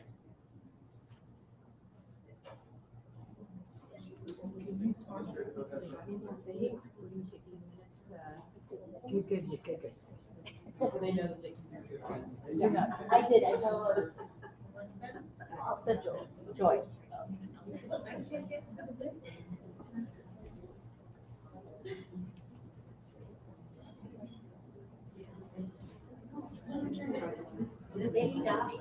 Oh, that's what I'm doing. And then there was. I'm like, what? I've got the channel.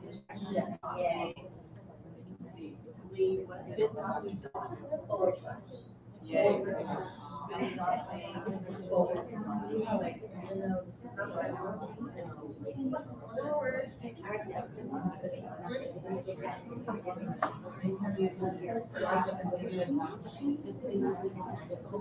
No, SAUSD, this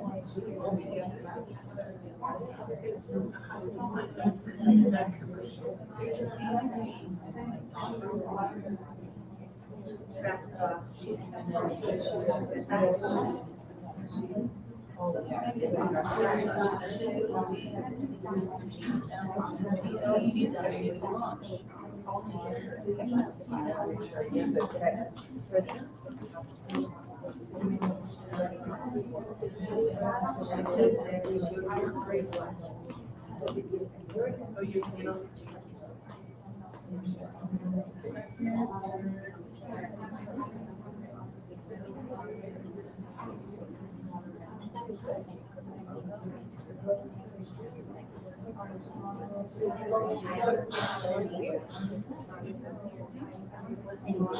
Like 6.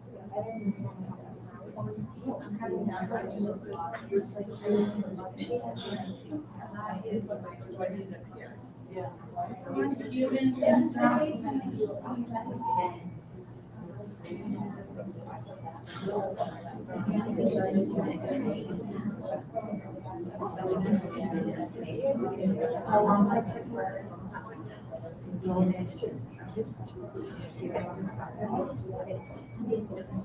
Yes.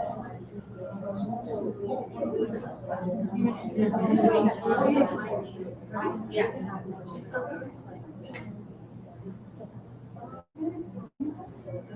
Oh, no, what about there's the selection and there's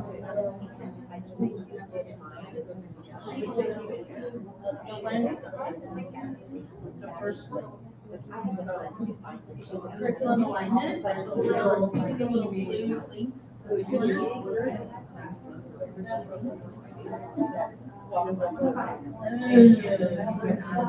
oh, slide 15.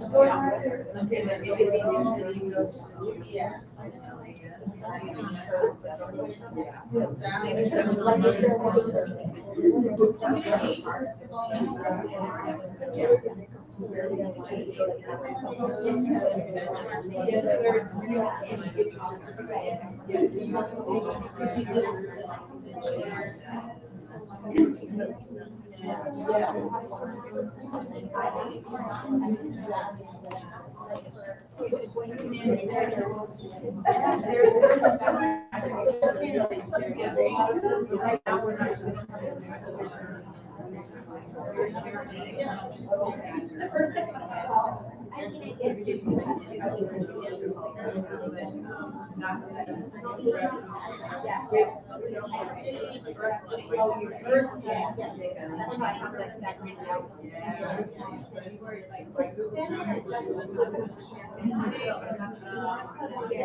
Is it before Earth Day?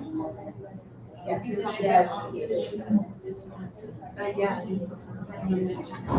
guys, we just got our first shout out on YouTube. A viewer just gave you their props. They have to leave, but they said, thank you. I really enjoyed this view in the PTLW Launch.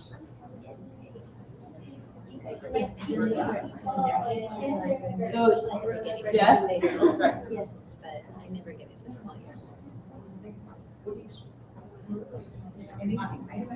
There.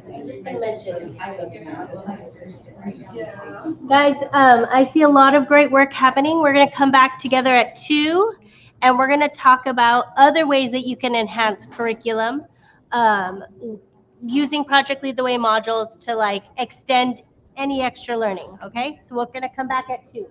Okay, Jess, you get your shout out. I'm able to highlight it. Where? On YouTube. Thank you for letting me. Oh, I just posted that, so I can have it covered that's with cool. StreamYard. That's very cool. Yeah. Wendy, you got a shout out on YouTube Universe. Thank you for letting me get a preview. I look forward to future trainings. Yay, good job.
Here, go to this. HT. And after the T line.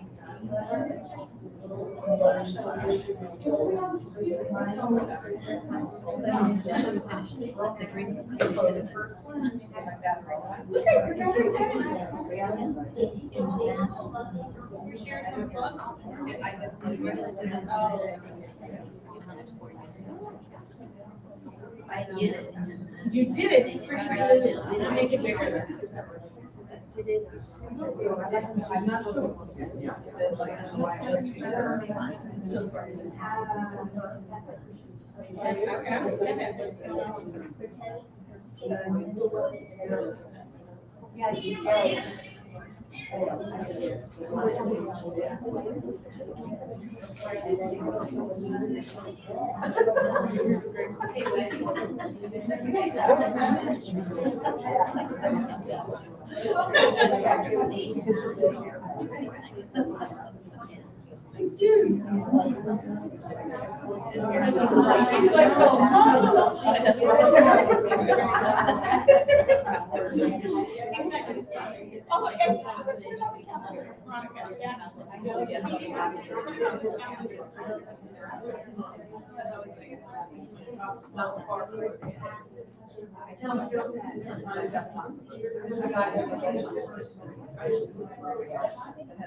You're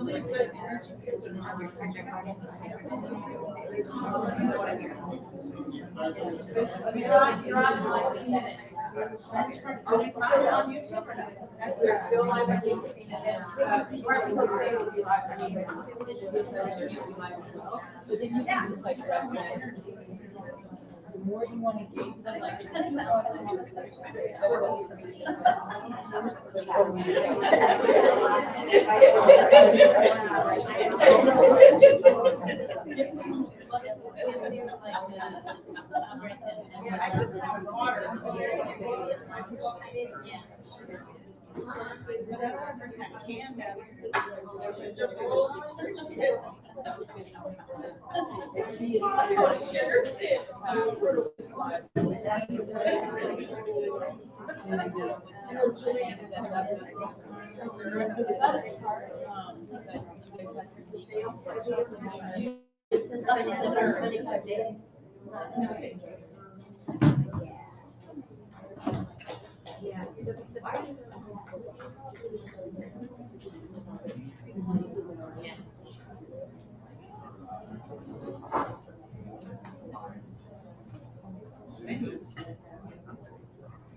I'm just gonna go back. I'm reading what people put before today. That's just us. But we're trying to discuss and people are listening to us. We just got a shout out about 1 minute, guys. 1 more minute. viewer explanation. Yeah.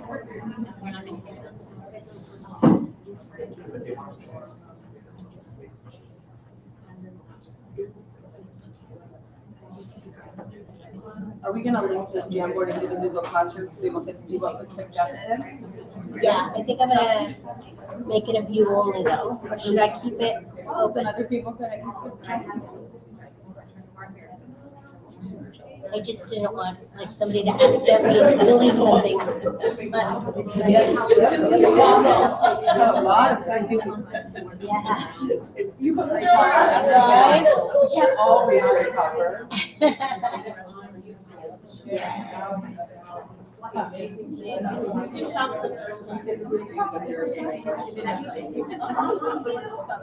Jess, are you ready to transition to Jimmy now? Yeah, hold on, really quick. I'll introduce teacher finish your teachers a heads up that they're gonna be Oh, awesome.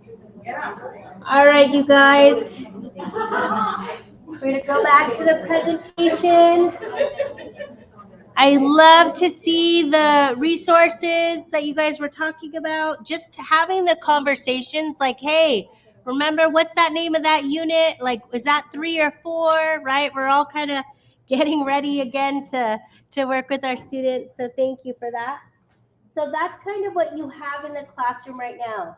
Now, if you're at a site like Carver that has some extra initiatives, like other field trips or whatever, a lot of the things that we do in Project Lead the Way can easily transfer over. We just have to find those connections. Sometimes we got to point it out. Remember the simple machines unit, right? We got to point out, although after you do it once, the kids start going crazy, right? The dolly, the flagpole, all that stuff.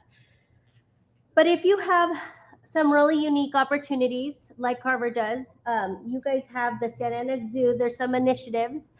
We're gonna have them talk about the cool things that they're doing here.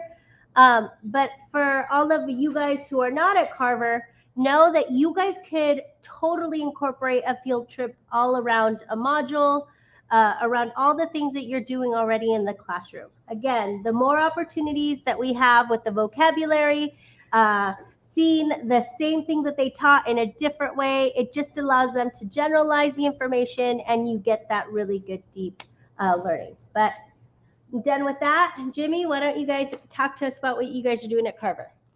Sure. First of all, thank you again to our amazing team for being with us today. So again, appreciate all the work that you've done. And also congratulations to hitting our 300th trainee as of yesterday. He was a Carver person, right? That we hit the 300 mark, so thank you.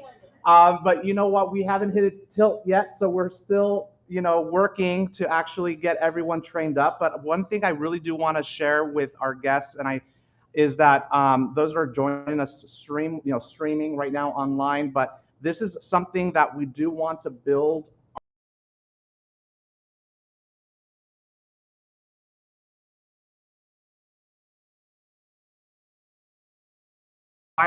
How can we expand this to then the later afternoon to where they could also help sustain the environment within their school or just the learning in itself?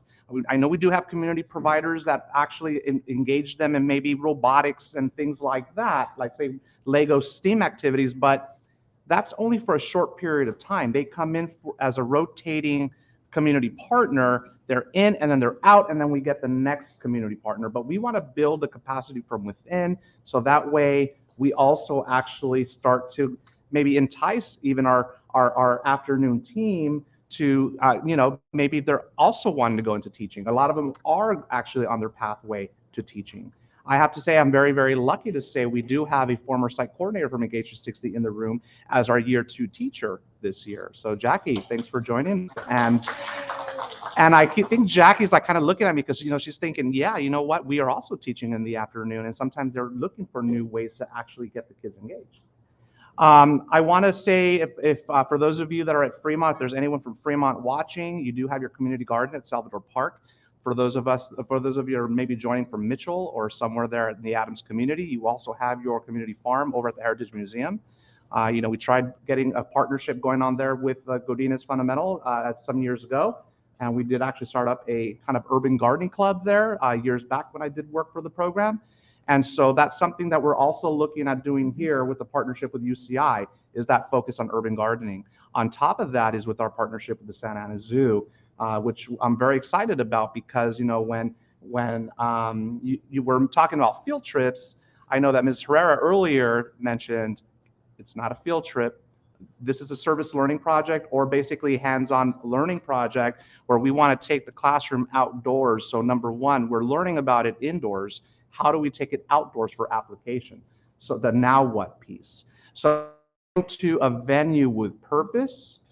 And if I want you to think about back when we were all in college, taking our undergraduate courses, or maybe a couple of graduate courses, depending on what your major was in. But I remember back when I would take biology, or some of us maybe took something along the line with kind of that project where you had to go to the zoo and observe primates. Anybody ever do that before? Observe the primates, you go with your journal, and you're basically studying exactly what their behavior is. And not only that, but also habitat.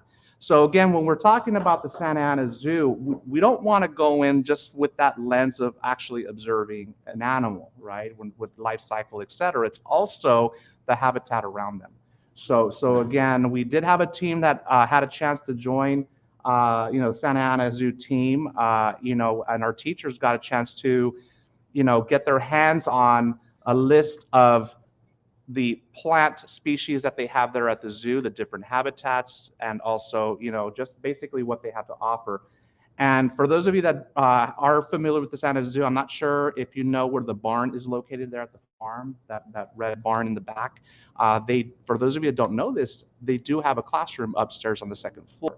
So that is also accessible for us to actually start the learning there, and not have to worry about that kind of breaking up our routine. So we're still hitting the math, the ELA, but we're writing across a curriculum using the Project Lead the Way curriculum at the same time, just kind of like what we're learning here, we just take it there for now the application piece or the observation pieces. So we do want kids to journal, we do want kids to sketch, we want them to really get the entire experience, being little scientists as they are, right? And get them really, really energized and attracted to science. So, but again, really bottom line, it's the critical thinking that goes behind it, and again, making the connections with real life. So I want to invite 3 teachers. I really want to recognize 3 teachers right now that did get a chance to go out to the zoo to do some of this work and help us kind of launch this year. We do have a kindergarten teacher, Ms. Susan Martinez. Susana, you want to come up, please, just to say hello? And then also Mrs. Veronica DeBrule and Jill Herrera. I'm going to go ahead and give the floor to you all because I want you to discuss a little bit about what our role is as educators at Carver and how we're going to be rolling this out for year one. All right.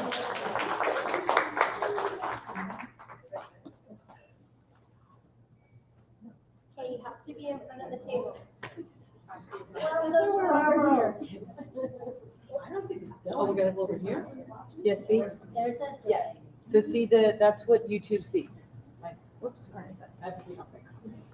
Well, first of all, this is a work in progress. So when we went out there, we had 2 days to go out there and kind of come up with an idea of how we were going to use this partnership, not just as a going to the zoo and the kids look at the animals and play on the playground, but as an actual in-class and out-of-class learning experience.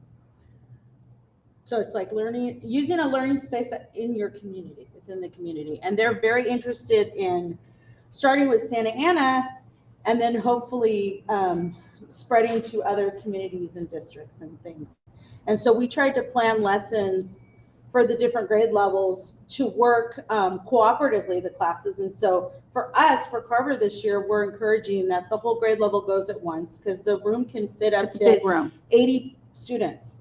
Mm-hmm. And then the 3 teachers for us, for all the grade levels, can work together to do the activities. And some of the activities we wrote out as we're guiding and we're leading the lessons, but then at some point, the zoo staff will be leading the lessons with us. And it'll go back and forth. And so we know that students don't just want to sit in a room the whole day.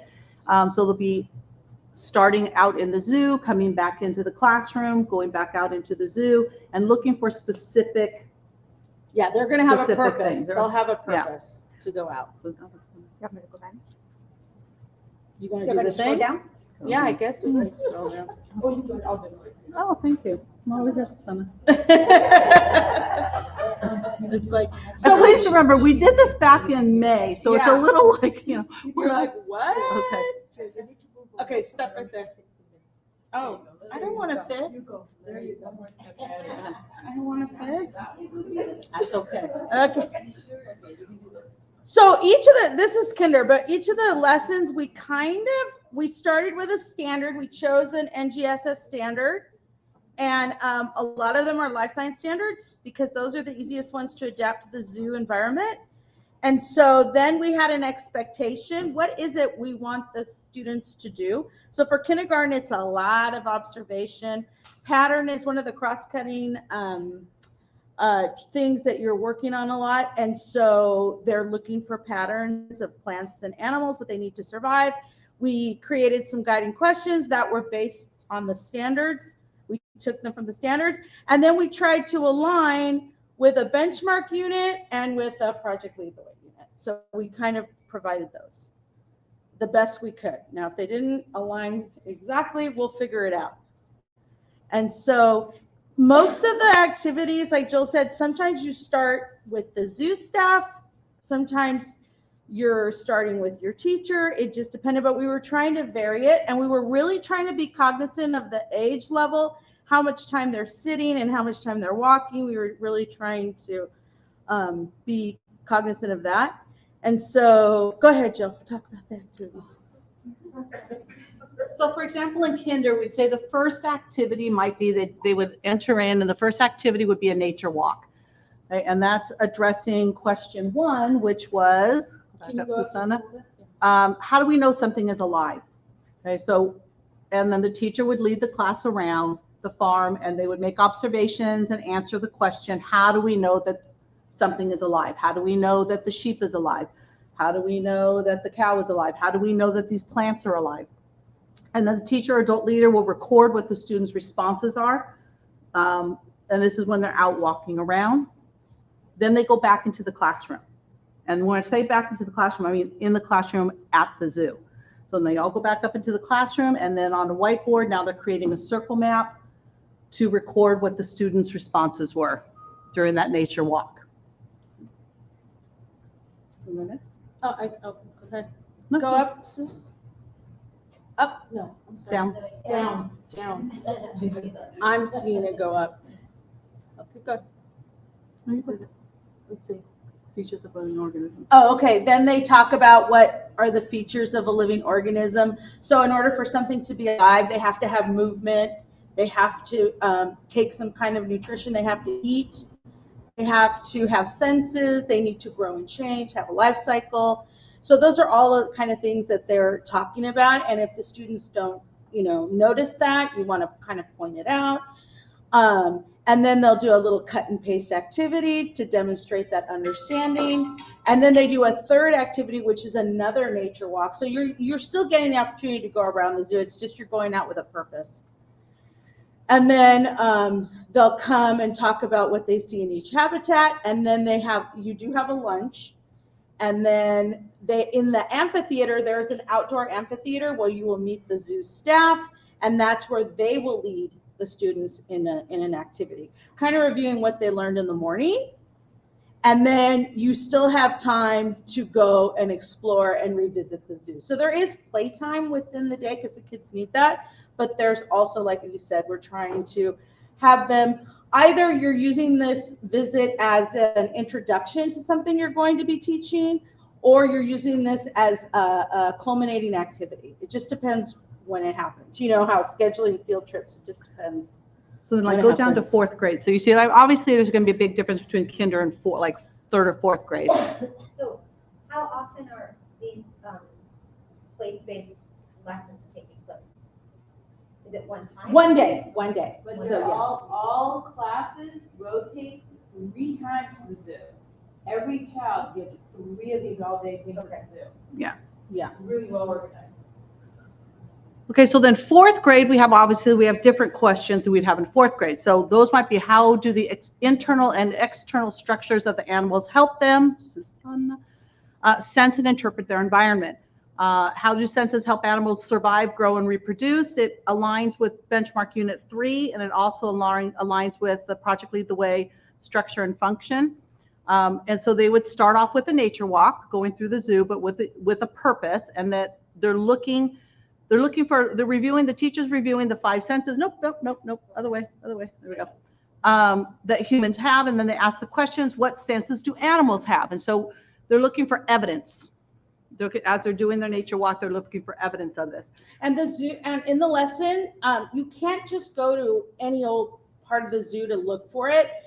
We were very cognizant of what we wanted the kids to notice.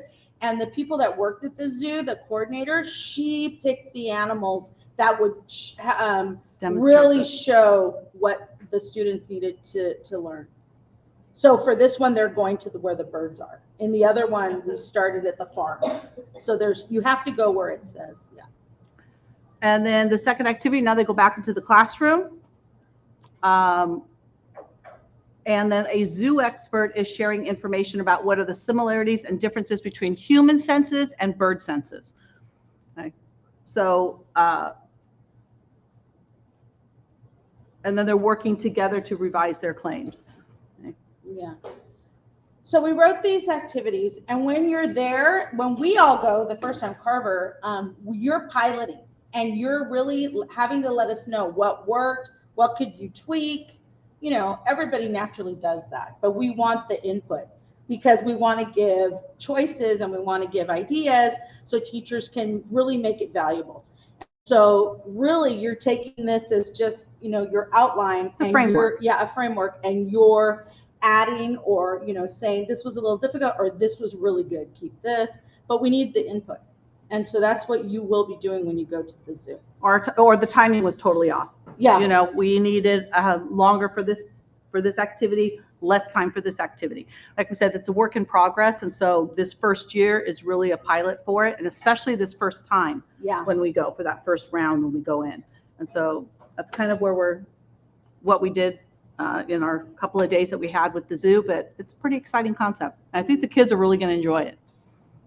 Any questions or comments? Thank you.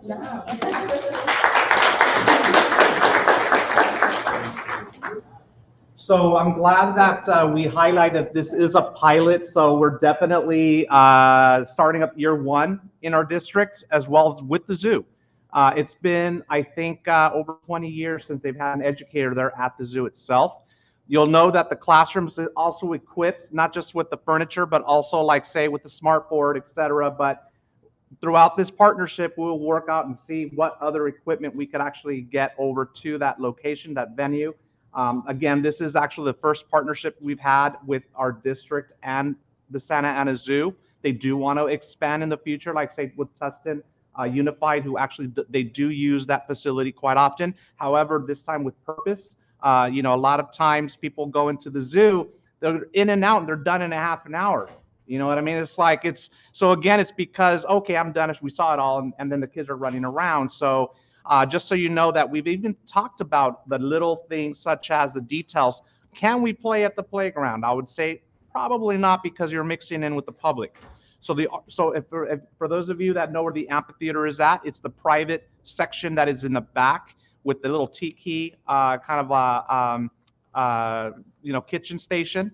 That location will be available to the classrooms that are actually there that day, and they have all that open space, that lawn they will be having opportunities just to hang out there and run around without having to actually bump into the public, and you'll have them contained. So again, that would be reserved for the classrooms as well as for their lunch area eating, like the eating on the lawn. The amphitheater is also available for you to do a check-in with your group, and that's where you can also kind of meet up with zoo personnel. Down the road, like I said, all of this is on draft mode. We are tweaking it, and then thank you for sharing, ladies, the actual classroom. So I think that's a place where we could actually upload the zoo units and then get feedback as well from others that are actually going to the zoo. Again, this is not for everyone to use like verbatim. It's a guideline for those that from any other sites that could also use. But again, because it's a pilot, it's like the first visit. We still need to start uploading like what do we do for visit number 2 and visit number 3. During the pandemic, before we opened up our doors again, I was already partnering with the Santa Ana Zoo. We were doing virtual field trips, and we had some really cool events where we got to go through their new exhibits before it was open to the public. So one was their miniature donkey, their peacocks. We learned about the eagle as far as how cumbersome it is to actually take care of a national bird, especially one that is actually rescued from the wild. He was, the bald eagle that they have there was shot by a hunter, and they actually rescued the bald eagle. And for every feather that actually falls off this bird, it is actually documented and it's reported to the government. So they are very highly protected. And not only that, you're keeping archive of every of its diet, right? So again, it's very, very like other things that you get to learn there at the zoo, not only historical background, but also even like, again, just things that are very significant you just never thought about, right? Like this bald eagle. So again, those experiences that I had virtually, it gave us an opportunity to even go behind the scenes with the vets, as well as, with treatment of animals, their vaccines, the feeding of the combination of different grains that they actually mix. So the sky's the limit. I mean, you could even add math to this when it comes down to even like weight and the amounts and how they're actually mixing certain diets, you know what I mean, with measurement. So again, I just want to leave you with that, because it's not always going to be what's in writing. It's also about, how can we apply this to now perhaps maybe future internships with CTE for our high school students that go through this in elementary, that love it. And then finally, the now what piece is now they're getting their service hours, before they graduate from high school. So again, this is kind of where we're headed. And again, because it's a pilot, yes, it's for right now, Carver's participating to spearhead this, but I don't want this to discourage our teachers that are actually in other sites to do something like this that's innovative, and then really kind of to put your science into practice. But other than that, that's what it is in a nutshell. I really highly encourage our principals to really advocate for this team. It would be great to actually have a full-time science curriculum specialist that's assisting our team here in order to provide more professional development, and not just the first launch piece, but the now what piece, checking up for understanding and just that cycle of learning. So leveling it up, exactly. Yeah, we need badges, right? So other than that, thank you very much. And Stacy, the floor is yours. Yay, no, stay with us, Jimmy. So we just want to, this is the first time, and this was an amazing experience. This went off without a hitch. We learned a few things about, we know how to make the screen show on YouTube, and when you do YouTube Live, you don't normally have an audience. That's the point, you do it on a computer. So this was really cool. So by having it to empower and encourage you guys to try things that are that just shares out all the amazing things you do in the classroom, because if you don't get it out there, nobody knows. So we have it live on YouTube behind us, so we know what our audience is seeing. We have it up there, so we know what you are seeing. And then we pulled it off, and it works really well because we can't always be in the same space. We probably could have got one other school in here, but with this sort of thing, the schools that couldn't attend, they asked, Stacy, is this recorded? And I said, it's going to be on YouTube forever. So the cool thing is, if there's something you guys want to share, yeah, happily on YouTube. But if there's something you guys want to share, because you have, we were talking about expanding and extending your NGSS STEM and Project Lead the Way curriculum, and what a great model. And you guys have shown that you're willing to share your expertise. If other schools want to get involved, Jimmy's your expert on that. So thanks everybody for joining us, and we're so excited that you joined us, and that we hope you learned something. Yeah, no, awesome. Thank you. Good job, you guys. Thank you. Yay. And 300 elementary educators trained. 300 more, okay? Yeah, 300 more. there's only 700 in the district, so we're getting there.